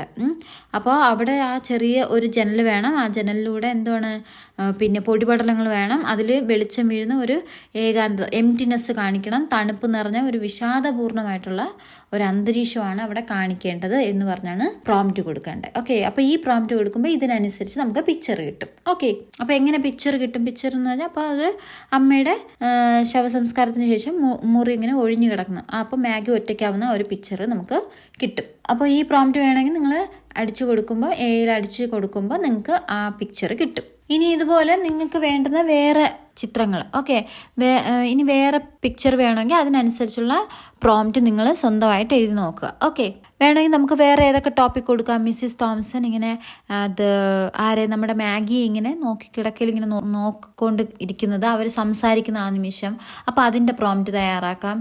അല്ലെങ്കിൽ എന്ത് ചെയ്യാം, പിന്നെ നമ്മുടെ മിസ്റ്റർ ജോ തോംസൺ ഇങ്ങനെ ജനലിൽ കൂടെ നോക്കുന്നില്ലേ, പുറത്തുനിന്ന് നോക്കുന്ന, അതൊക്കെ കൊടുക്കാം. അപ്പോൾ അതിനുള്ള പ്രോംപ്റ്റ് നിങ്ങൾ തയ്യാറാക്കി പ്രാക്ടീസ് ചെയ്യുക. ഓക്കെ, ഇനി അടുത്ത് അവസാനത്തെ ആക്ടിവിറ്റിയാണ് പ്രിപ്പോസിഷൻ വീൽ. ഓക്കെ, അപ്പോൾ ഇത് very very very very important ആയിട്ടുള്ളൊരു ടോപ്പിക്കാണ്, ഒരു ആക്ടിവിറ്റിയാണ് കേട്ടോ. കാരണം എന്ന് വെച്ചാൽ നമ്മുടെ ഇംഗ്ലീഷ് എക്സാമിൽ നമുക്കറിയാം ഗ്രാമർ പാർട്ട് കുറേ വരും. അതിനകത്ത് പ്രിപ്പോസിഷൻസ് എഡിറ്റ് ചെയ്യുക എന്ന് പറഞ്ഞിട്ട്, അല്ലെങ്കിൽ പ്രിപ്പോസിഷൻസ് ബ്രാക്കറ്റിൽ തന്നിട്ട് അത് കറക്റ്റായിട്ട് എഴുതാൻ പറയും. അപ്പോൾ എഡിറ്റിങ്ങിനൊക്കെ വേണ്ടുന്ന ഒരു പ്രധാനപ്പെട്ട ഒരു സംഭവമാണ് ഇത് പ്രിപ്പോസിഷൻസ്. ഓക്കെ, അപ്പോൾ ഇത് നിങ്ങൾ ആക്ടിവിറ്റി പഠിക്കുമ്പോൾ ഇവിടെ ഒരു കഥ എഴുതാനാണ് ചോദിക്കുന്നത്. പക്ഷെ നിങ്ങൾ അതിന് മുമ്പ് നിങ്ങളിവിടെ കുറച്ച് ഞാൻ ഈ പറഞ്ഞിരിക്കുന്ന ഓരോ പ്രിപ്പോസിഷൻസ്, അവിടെ ഒരു പദസൂര്യൻ പോലെ തന്നിട്ടുണ്ട്. പ്രിപ്പോസിഷൻ എന്ന് പറഞ്ഞ് ടൈമിനെ സൂചിപ്പിക്കുന്ന പ്രിപ്പോസിഷൻസ് ഉണ്ട്, സ്ഥലത്തെ സൂചിപ്പിക്കുന്ന പ്ലേസിനെ സൂചിപ്പിക്കുന്ന, ഡയറക്ഷൻ ദിശയെ സൂചിപ്പിക്കുന്നുണ്ട്, റീസൺ കാരണങ്ങൾ സൂചിപ്പിക്കുന്ന കാരണങ്ങൾ പറയുന്ന കുറച്ച് പ്രിപ്പോസിഷൻസ് ഉണ്ട്, മീൻസ് ഏത് മാർഗമാണ് എന്ന് കാണിക്കാൻ വേണ്ടിയിട്ട്, മെഷർ ആ അളവ് അല്ലെങ്കിൽ ഏത് മെറ്റീരിയൽ അങ്ങനത്തെ ഉള്ള അതിനെയൊക്കെ സൂചിപ്പിക്കാനുള്ള കുറേ പ്രിപ്പോസിഷൻസ് ആണ് തന്നിരിക്കുന്നത്. അപ്പോൾ ഇത് വെച്ചിട്ട് നമ്മളുടെ കഥ കംപ്ലീറ്റ് ചെയ്യാനാണ് പറയുന്നത്. പക്ഷെ നിങ്ങൾ ആദ്യം ഇത് ഓരോ പ്രിപ്പോസിഷൻ്റെയും അർത്ഥം എന്താണെന്ന് പഠിച്ചു വെക്കണം. എങ്കിലേ നിങ്ങൾക്ക് എഡിറ്റ് ചെയ്യുമ്പോഴൊക്കെ ഓക്കെ ഈ പ്രിപ്പോസിഷൻ ഇവിടെയാണ് ഉപയോഗിക്കേണ്ടത്, ഇത് ഇവിടെയാണ് ഉപയോഗിക്കേണ്ടത് എന്നൊക്കെ നിങ്ങൾക്ക് മനസ്സിലാവും. അപ്പോൾ അതുകൊണ്ട് ഈ ആക്ടിവിറ്റി വെറും ഞാൻ കഥ മാത്രം കംപ്ലീറ്റ് ചെയ്യാതെ നിങ്ങളെ എക്സാം പോയിന്റ് ഓഫ് വ്യൂവിൽ ഞാൻ ഓരോ പ്രിപ്പോസിഷൻ്റെ അർത്ഥം പറഞ്ഞു തരുവാണ്. അത് നിങ്ങൾ മസ്റ്റായിട്ട് പഠിച്ചിരിക്കണം. ഇതൊരു ഷുവർ ക്വസ്റ്റ്യൻ ആണ് എപ്പോഴും പ്രിപ്പോസിഷൻ. ഓക്കെ, അപ്പോൾ ആദ്യം നമുക്കിവിടെ ടൈമിനെ സൂചിപ്പിക്കുന്നത്. ഓക്കെ, അപ്പോൾ അവിടെ ടൈമിനെ സൂചിപ്പിക്കുന്നതിൽ ഏതൊക്കെയുണ്ട്? ഫസ്റ്റ് കൊടുത്തിട്ടുള്ള പ്രിപ്പോസിഷനാണ് അറ്റ് എന്ന് പറഞ്ഞാൽ എന്താണ്? അറ്റ് 5 PM എന്ന് പറഞ്ഞാൽ ആ ഒരു 5 സമയത്ത് എന്നുള്ള ആ സമയത്തെ കാണിക്കുക. അപ്പോൾ 5 മണിക്ക് എന്ന് പറയാം അല്ലേ, അറ്റ് എന്ന് പറയാം. അപ്പോൾ ഇവിടെ സമയത്ത് സൂചിപ്പിക്കുന്നതുകൊണ്ട് ആ ഒരു അർത്ഥം. പിന്നെ അല്ലാതെ അറ്റ് എന്ന് പറയുന്നത് നമ്മളിപ്പോൾ സ്കൂളിൻ്റെ പേര് I M studying at LMS HSS Chembur എന്നൊക്കെ പറയില്ലേ, അപ്പോൾ അവിടെയും അറ്റ് ഉപയോഗിക്കാറുണ്ട്. അപ്പോൾ അത് വേറെ ഇതാണ്. ഇവിടെ സമയം എന്ന് പറയുമ്പോൾ നമ്മൾ എന്താണ് സമയത്തിൻ്റെ രീതിയിൽ പ്രിപ്പോസിഷൻ അറ്റ് ഉപയോഗിക്കുമ്പോൾ 5 മണിക്ക് അല്ലെങ്കിൽ 6 മണിക്ക്, അറ്റ് 6 PM, അറ്റ് 10 PM എന്ന് വെച്ചാൽ 10 മണിക്ക് അങ്ങനെയുള്ള അർത്ഥം തരാനാണ് അറ്റ് ഉപയോഗിക്കുന്നത്. ഓക്കെ, ഇനി അടുത്ത് ഓൺ. ഓൺ എന്ന് പറയുമ്പോൾ എന്താണ്? നമ്മൾ സാധാരണ പുറത്തു നിന്ന് പഠിച്ചു. അപ്പോൾ ഇവിടെ സമയം സൂചിപ്പിക്കുമ്പോൾ ഇപ്പോൾ തിങ്കളാഴ്ച എന്ന് പറയുമ്പോൾ മൺഡേ എന്ന് വെച്ചാൽ തിങ്കൾ, അപ്പോൾ തിങ്കളാഴ്ച എന്ന് പറയണമെങ്കിൽ എന്താണ്? On Monday, on Saturday. Okay, അപ്പോൾ അവിടെ നിങ്ങൾ ഓൺ എന്ന് പറയുന്ന പ്രിപ്പോസിഷനാണ് ചേർക്കേണ്ടത്. ഇനി അടുത്ത് ഇൻ. ഇൻ എന്ന് പറയുന്നപ്പോൾ എന്താണ്? ഇൻ എന്ന് പറഞ്ഞാൽ ഇൽ എന്നുള്ള ഒരു അർത്ഥം. അപ്പോൾ എന്താണ്? ഇല്ലെന്ന് പറഞ്ഞ ഒരു അർത്ഥം തന്നെയാണ് ഈ ഓണും ഇന്നും തരുന്നത്. അപ്പോൾ ഇതെന്ന് പറഞ്ഞാൽ ഇന്നെന്ന് പറഞ്ഞാൽ നമ്മൾ വർഷം മാസം അതിനൊക്കെ മുന്നേ എടുക്കുന്നതാണ്. അപ്പോൾ അതെന്താ? ഇൻ ജൂലൈ അല്ലെങ്കിൽ എന്താണ്? ഇൻ 1972 എന്നൊക്കെ പറഞ്ഞാൽ അപ്പോൾ വർഷം അല്ലെങ്കിൽ മാസമൊക്കെ വരുമ്പോഴാണ് ഇൻ ഉപയോഗിക്കുന്നത്. ഓക്കെ, ഇനി ബിഫോർ എന്ന് വെച്ചാൽ മുമ്പ് അല്ലെങ്കിൽ മുന്നേ എന്നുള്ള അർത്ഥമൊക്കെ തരാൻ വേണ്ടി. ബിഫോർ 10:30 അപ്പോൾ 10:30 മുമ്പ് എന്ന് പറഞ്ഞ് അങ്ങനെ ടീച്ചേഴ്സൊക്കെ പറയില്ലേ ഇതിന് മുമ്പേ വരണമെന്നൊക്കെ. അപ്പോൾ ആ മുന്നേ അല്ലെങ്കിൽ മുമ്പ് എന്നൊക്കെ അർത്ഥം തരാൻ. ഇനി അടുത്ത് ആഫ്റ്റർ എന്ന് വെച്ചാൽ ശേഷം. ആഫ്റ്റർ കംപ്ലീറ്റിംഗ് നോട്ട് ബുക്ക് എന്നൊക്കെ പറയില്ല, അപ്പോൾ നോട്ട് ബുക്ക് കംപ്ലീറ്റ് ചെയ്തതിന് ശേഷം, അപ്പോൾ ആ ഒരു സമയത്തെ കാണിക്കുക. അപ്പോൾ ആഫ്റ്റർ എന്ന് പറഞ്ഞാൽ ശേഷം അല്ലെങ്കിൽ അത് കഴിഞ്ഞ് എന്നുള്ള അർത്ഥം. ഇനി ഫോർ എന്ന് പറയുമ്പോൾ എന്താണ്? മണിക്കൂർ ആയി എന്നൊക്കെ. അപ്പോൾ എന്താണ്? സമയം പറയുമ്പോൾ ഫോർ 2 hours. അപ്പോൾ 2 മണിക്കൂറായി അവൾ പഠിക്കാൻ തുടങ്ങിയിട്ട്. അപ്പോൾ 2 മണിക്കൂറായി എന്നൊക്കെ പറയുമ്പോൾ ഫോർ 2 hours. അപ്പോൾ 3 മണിക്കൂറാണെങ്കിൽ ഫോർ 3 hours എന്നൊക്കെ പറയില്ല. അപ്പോൾ ആയി അല്ലെങ്കിൽ ഒരു സമയത്തിൻ്റെ ദൈർഘ്യത്തെ സൂചിപ്പിക്കാനാണ് ഫോർ ഉപയോഗിക്കുന്നത്. ഓക്കെ, ഇനി അത് കഴിഞ്ഞ് എന്താണ്? ഡ്യൂറിങ് എന്ന് പറഞ്ഞാൽ അതും ടൈമിന്, അതായത് ഡ്യൂറിങ് എന്ന് വെച്ചാൽ ആ സമയത്ത് അല്ലെങ്കിൽ അതിനിടയിൽ എന്നുള്ള. ഡ്യൂറിങ് സമ്മർ ഹോളിഡേയ്സ് എന്ന് പറഞ്ഞാൽ എന്താണ്? സമ്മർ ഹോളിഡേയ്സിൻ്റെ ആ സമയത്ത് അല്ലെങ്കിൽ സമ്മർ വെക്കേഷൻ അല്ലെങ്കിൽ ഡ്യൂറിങ് സമ്മർ എന്ന് പറഞ്ഞാൽ വേനൽക്കാലത്ത് എന്ന് പറയാം. ഓക്കെ, ഇനി അടുത്ത് അൻറ്റിൽ എന്ന് പറഞ്ഞാൽ എന്താണ്? അതുവരെ. അപ്പോൾ വരെ എന്നുള്ള കാണിക്കാൻ അൻറ്റിൽ, അതുവരെ എന്നൊക്കെ ഉള്ള ഒരു അർത്ഥം തരുന്നതാണ് അൻറ്റിൽ എന്ന് പറയുന്ന വാക്ക്. ഓക്കെ, ഇനി ബൈ എന്ന് പറഞ്ഞാൽ എന്താണ്? ഓടെ എന്നൊക്കെ പറഞ്ഞാൽ അപ്പോൾ ഇവിടെ സമയത്തിനാവുമ്പോൾ ഓടെ എന്നുള്ള, അതായത് എന്താണ്? 6 മണിയോടെ എന്ന് പറയുമ്പോൾ നമുക്കവിടെ ആ ഓടെ എന്നുള്ള ഒരു അർത്ഥം തരാൻ. ഓക്കെ, 6 മണി എന്ന് പറയുമ്പോൾ 6 PM, അപ്പോൾ 6 മണിയോടെ എന്ന് പറയുമ്പോൾ ബൈ 6 PM എന്ന് എഴുതാം. ഓക്കെ, അപ്പോൾ അതിനാണ് ബൈ ഉപയോഗിക്കുന്ന പ്രിപ്പോസിഷൻ. സമയത്തിനെ സൂചിപ്പിക്കുന്നതാണ് ഇത്രയും പറഞ്ഞുള്ള. ഓക്കെ, അപ്പോൾ അർത്ഥം മനസ്സിലായെന്ന് വിചാരിക്കുന്നു. ഈ അർത്ഥം മനസ്സിലാക്കി വേണം നിങ്ങൾ വെക്കാൻ. അപ്പോൾ ഇത് എഡിറ്റിങ്ങിനൊക്കെ ഉപയോഗിക്കാം. എഡിറ്റിംഗ് പിന്നെ അല്ലാതെ പ്രിപ്പോസിഷൻ വെച്ചിട്ടുള്ള വേറെ എഴുതാനുള്ള അങ്ങനത്തെ ഉള്ള പ്രോബ്ലംസ്, അങ്ങനെയുള്ള ക്വസ്റ്റ്യൻസ് കമ്പൽസറി ആയിട്ട് വരും. അപ്പോൾ അതിന് നിങ്ങൾക്ക് ഉപകരിക്കും. ഓക്കെ, ഇനി അടുത്ത പ്ലേസ്, സ്ഥലത്തെ സൂചിപ്പിക്കുന്ന കുറച്ച് പ്രിപ്പോസിഷൻ ഉണ്ട്. അപ്പോൾ ഇവിടുത്തെ ഈ വാക്കുകൾ സ്ഥലവുമായിട്ട് എങ്ങനെ ബന്ധപ്പെടുത്തി നമുക്ക് ഈ പ്രിപ്പോസിഷൻ പറയാൻ നോക്കാം. ഇനി അണ്ടർ എന്ന് പറഞ്ഞാൽ എന്താണ്? അടിയിൽ അല്ലെങ്കിൽ താഴെ. അണ്ടർ ദ ട്രീ എന്ന് വെച്ചാൽ മരത്തിൻ്റെ അടിയിൽ, അല്ലെങ്കിൽ അണ്ടർ ദ ടേബിൾ എന്ന് വെച്ചാൽ ടേബിളിൻ്റെ താഴെ എന്ന് പറയില്ലേ. ഓക്കെ, അടുത്ത് എബോവ് എന്ന് പറഞ്ഞാൽ മുകളിൽ അല്ലെങ്കിൽ നമ്മൾ തൊടാൻ പറ്റാത്ത ആകാശമൊക്കെ തൊടാതെ നിൽക്കുന്ന അതിനെയൊക്കെയാണ് എബോവ് എന്ന് പറയുന്നത്. ഓക്കെ, ഇനി അടുത്ത് നിയർ എന്ന് വെച്ചാൽ അടുത്ത് അല്ലെങ്കിൽ അരികിൽ എന്ന് പറയുന്ന അർത്ഥമാണ്. ഇനി ബിഹൈൻഡ് എന്ന് വെച്ചാൽ പുറകിൽ അല്ലെങ്കിൽ പിന്നിൽ എന്നുള്ള ഒരർത്ഥമാണ് ബിഹൈൻഡ് എന്ന് പറയുന്നത്. ഇനി ബിറ്റ്വീൻ എന്ന് വെച്ചാൽ തമ്മിൽ, അല്ലെങ്കിൽ ഇതിൻ്റെ സ്ഥലം പറയുമ്പോൾ രണ്ട് സ്ഥലങ്ങൾക്ക് ഇടയിൽ എന്ന് പറയും. Okay, between this place and this place. Okay, അപ്പോൾ അടുത്ത് ഔട്ട്സൈഡ് എന്ന് പറഞ്ഞാൽ പുറത്ത് അല്ലെങ്കിൽ പുറത്ത് ഭാഗത്ത് എന്നൊക്കെയുള്ള പുറം ഭാഗത്ത് എന്നൊക്കെ പറയുന്നതാണ് ഔട്ട്സൈഡ്. അത് സ്ഥലത്തെ സൂചിപ്പിക്കുന്ന പ്രിപ്പോസിഷൻസ് ആണ്. ഇനി അടുത്ത് മൂന്നാമത് അവിടെ ഡയറക്ഷൻ, ദിശയെ സൂചിപ്പിക്കുന്ന കുറേ പ്രിപ്പോസിഷൻ പറഞ്ഞു. അതിൻ്റെ അർത്ഥം എന്ന് വെച്ചാൽ ആദ്യം ടു എന്ന് പറയുമ്പോൾ എന്താ? ഇവിടെ ദിശയെ സൂചിപ്പിക്കുമ്പോൾ ടു, ലേക്ക് എന്നുള്ളൊരർത്ഥം. ഓക്കെ, ഡയറക്ഷനെ സൂചിപ്പിക്കുമ്പോൾ ലേക്ക് എന്ന് പറയും. നമ്മൾ സാധാരണ ടു എന്ന് പറയുമ്പോൾ ട്രിവാൻഡ്രം ടു ചെന്നൈ എന്നൊക്കെ പറഞ്ഞാൽ, അപ്പോൾ അവിടെ തിരുവനന്തപുരത്തു നിന്ന് ചെന്നൈയിലേക്ക് എന്ന് പറയില്ലേ, അപ്പോൾ ദിശ കാണിക്കുക. അപ്പോൾ ലേക്ക് എന്നുള്ള ഒരു അർത്ഥമാണ് ടു തരുന്നത്. ഇനി ടുവേർഡ്സ് എന്ന് പറഞ്ഞാൽ ആ ദിശയിലേക്ക്, അതിൻ്റെ നേരെ, എൻ്റെ നേരെ. അപ്പോൾ ഷീ കെയിം ടുവേർഡ്സ് മീ, അപ്പോൾ അവൾ എന്നിലേക്ക് വന്നു എന്നുള്ള, എൻ്റെ നേരെ വന്നു, അപ്പോൾ ആ ദിശയിലേക്ക് കാണിക്കുന്നതാണ് ടുവേർഡ്സ്. ഇനി ഇൻഡു എന്ന് വെച്ചാൽ എന്താ? ചലനത്തെ സൂചിപ്പിക്കുന്ന, അകത്തേക്ക് എന്ന് പറഞ്ഞാൽ, അപ്പോൾ അകത്തേക്ക് എന്ന ഇൻഡു ദ ഗട്ടർ എന്നോ ആ കുഴിക്ക് അകത്തേക്ക്, അപ്പോൾ അകത്തേക്ക് എന്നുള്ളത് സൂചിപ്പിക്കാനാണ് ഇൻഡു. ഇനി ത്രൂ എന്ന് പറഞ്ഞാൽ ലൂടെ എന്നൊക്കെ പറയാം, അതിലൂടെ, ഉള്ളിലൂടെ. ത്രൂ വാട്ടർ എന്ന് പറഞ്ഞാൽ വെള്ളത്തിലൂടെ എന്നൊക്കെ പറയില്ലേ, അപ്പോൾ അതുപോലെ. അടുത്ത് എലോങ് എന്ന് വെച്ചാൽ വഴിയെ, ആ വഴിയെ, അത് പോകുന്ന എലോങ്, അതിൻ്റെ വഴിയെ എന്ന് പറയുന്നത്, അല്ലെങ്കിൽ അതിൻ്റെ വശങ്ങളിലൂടെ എന്ന് പറയുന്നതാണ് എലോങ് എന്ന് പറയുന്നത്. ഇനി എക്രോസ് എന്ന് പറഞ്ഞാൽ എക്രോസ് ദ സ്ട്രീറ്റ് എന്ന് പറഞ്ഞാൽ ആ സ്ട്രീറ്റിന് കുറുകെ അല്ലെങ്കിൽ അക്കരയ്ക്ക് എന്നൊക്കെ പറയുന്നത്. അപ്പോൾ എക്രോസ്, അതാണ് അതിൻ്റെ അവിടുത്തെ മീനിങ്. ഓക്കെ, ഇനി അടുത്ത റീസൺ കാണിക്കുന്ന, റീസൺ എന്ന് പറഞ്ഞാൽ കാരണം പറയുന്ന കുറച്ച് പ്രപ്പോസിഷൻസ് ഉണ്ട്. അതേതൊക്കെയെന്നൊക്കെ നമുക്കറിയാം. ബിക്കോസ് ഓഫ് എന്ന് പറഞ്ഞാൽ കാരണം, അത് കാരണം. I am crying because of you, നീ കാരണമാണ് ഞാൻ കരയുന്നത്, അപ്പോൾ ബിക്കോസ് ഓഫ്, കാരണം.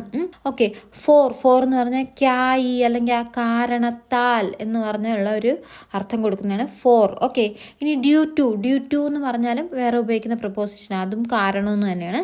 ഡ്യൂ ടു ദ റെയിൻ, അപ്പോൾ she can reach there due to the rain എന്ന് പറഞ്ഞാൽ ആ മഴ കാരണം അവൾക്ക് അവിടെ എത്തിച്ചേരാൻ പറ്റിയില്ല എന്നൊക്കെ പറയും. അടുത്ത് താങ്ക്സ് ടു എന്നൊക്കെ പറയും.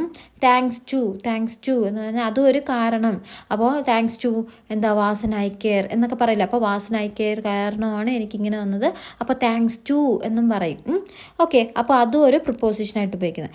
അസ് എ റിസൾട്ട് ഓഫ് എന്ന് പറഞ്ഞാൽ അതിൻ്റെ ഫലമായിട്ട്, as a result of this I have scored this much mark എന്നൊക്കെ പറയും. അപ്പോൾ അസ് എ റിസൾട്ട് ഓഫ് എന്ന് പറഞ്ഞാൽ അതിൻ ഫലമായി അല്ലെങ്കിൽ അതിൻ്റെ ഫലമായി എന്നാണ് അവിടെ അർത്ഥം തരുന്നത്. ഇനി അടുത്ത മീൻസിൻ്റെ പ്രിപ്പോസിഷൻ, അല്ലെങ്കിൽ ഒരു മാർഗം അല്ലെങ്കിൽ ഒരു രീതി കാണിക്കാനുള്ള പ്രിപ്പോസിഷൻസ് ആണ്. അപ്പോൾ അവിടെ നമുക്ക് മീൻസ്, അത് മാർഗം അല്ലെങ്കിൽ രീതി പറയാൻ ഉപയോഗിക്കുന്ന പ്രിപ്പോസിഷൻസ് ആണ്. വിത്ത് എന്ന് പറഞ്ഞാൽ എന്താണ്?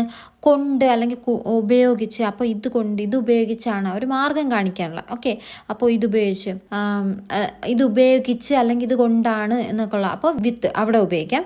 അടുത്ത ത്രൂ എന്ന് പറയുമ്പോൾ ആ മാർഗമാണ്. അപ്പോൾ മാർഗം പറയുമ്പോൾ വഴിയിലൂടെ, അപ്പോൾ വഴി അല്ലെങ്കിൽ അതിലൂടെ എന്നുള്ള, അതിലൂടെയാണ് ഞാൻ പോയത് എന്നൊക്കെ പറയാം. അപ്പോൾ അവിടെയും ത്രൂ എന്ന് പറയുന്ന preposition.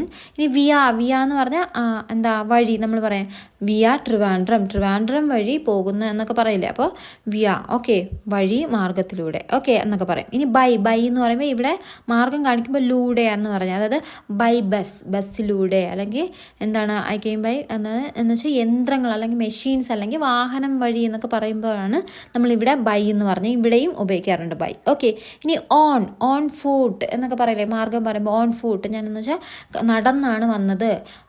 I walk on foot എന്ന് വെച്ചാൽ ഞാൻ എന്താ എന്ന് വെച്ചാൽ നടന്നു വന്നു എന്നൊക്കെ പറഞ്ഞു. ഓക്കെ, അല്ലെങ്കിൽ ഓൺ എ ബൈക്കിലാണ് വന്നത്, അപ്പോൾ ഇല്ലെന്നുള്ള. ഓക്കെ, അപ്പോൾ ചില വാഹനങ്ങളിൽ അല്ലെങ്കിൽ നമ്മൾ കാൽനടയായിട്ട് പോകുമ്പോൾ ഉപയോഗിക്കുന്നതാണ് ഓൺ എന്ന് പറയുന്നത്. ഓക്കെ, ഇനി അടുത്ത മെഷർ, അളവിനെ കാണിക്കുന്ന പ്രിപ്പോസിഷൻസ് ആണ് അവിടെ തന്നിരിക്കുന്നത്. ബൈ എന്ന് പറഞ്ഞാൽ അപ്പോൾ അളവ് പറയുമ്പോൾ എങ്ങനെയാണ്, എന്താ സോൾഡ് ബൈ ദ കിലോ എന്ന് പറഞ്ഞാൽ എന്താണ്, കിലോ കണക്കിന് എന്ന് പറയുമ്പോൾ, അപ്പോൾ അവിടെ ഒരു അളവിനെ സൂചിപ്പിക്കാം. സോൾഡ് ബൈ ദ കിലോ എന്ന് പറയുമ്പോൾ, സോൾഡ് ബൈ ദ കിലോ എന്ന് പറയുമ്പോൾ കിലോ കണക്കിന് വിറ്റു എന്നൊക്കെ പറയില്ല. അപ്പോൾ അവിടെ ഒരു അളവ് സൂചിപ്പിക്കാനും ബൈ ഉപയോഗിക്കാറുണ്ട്.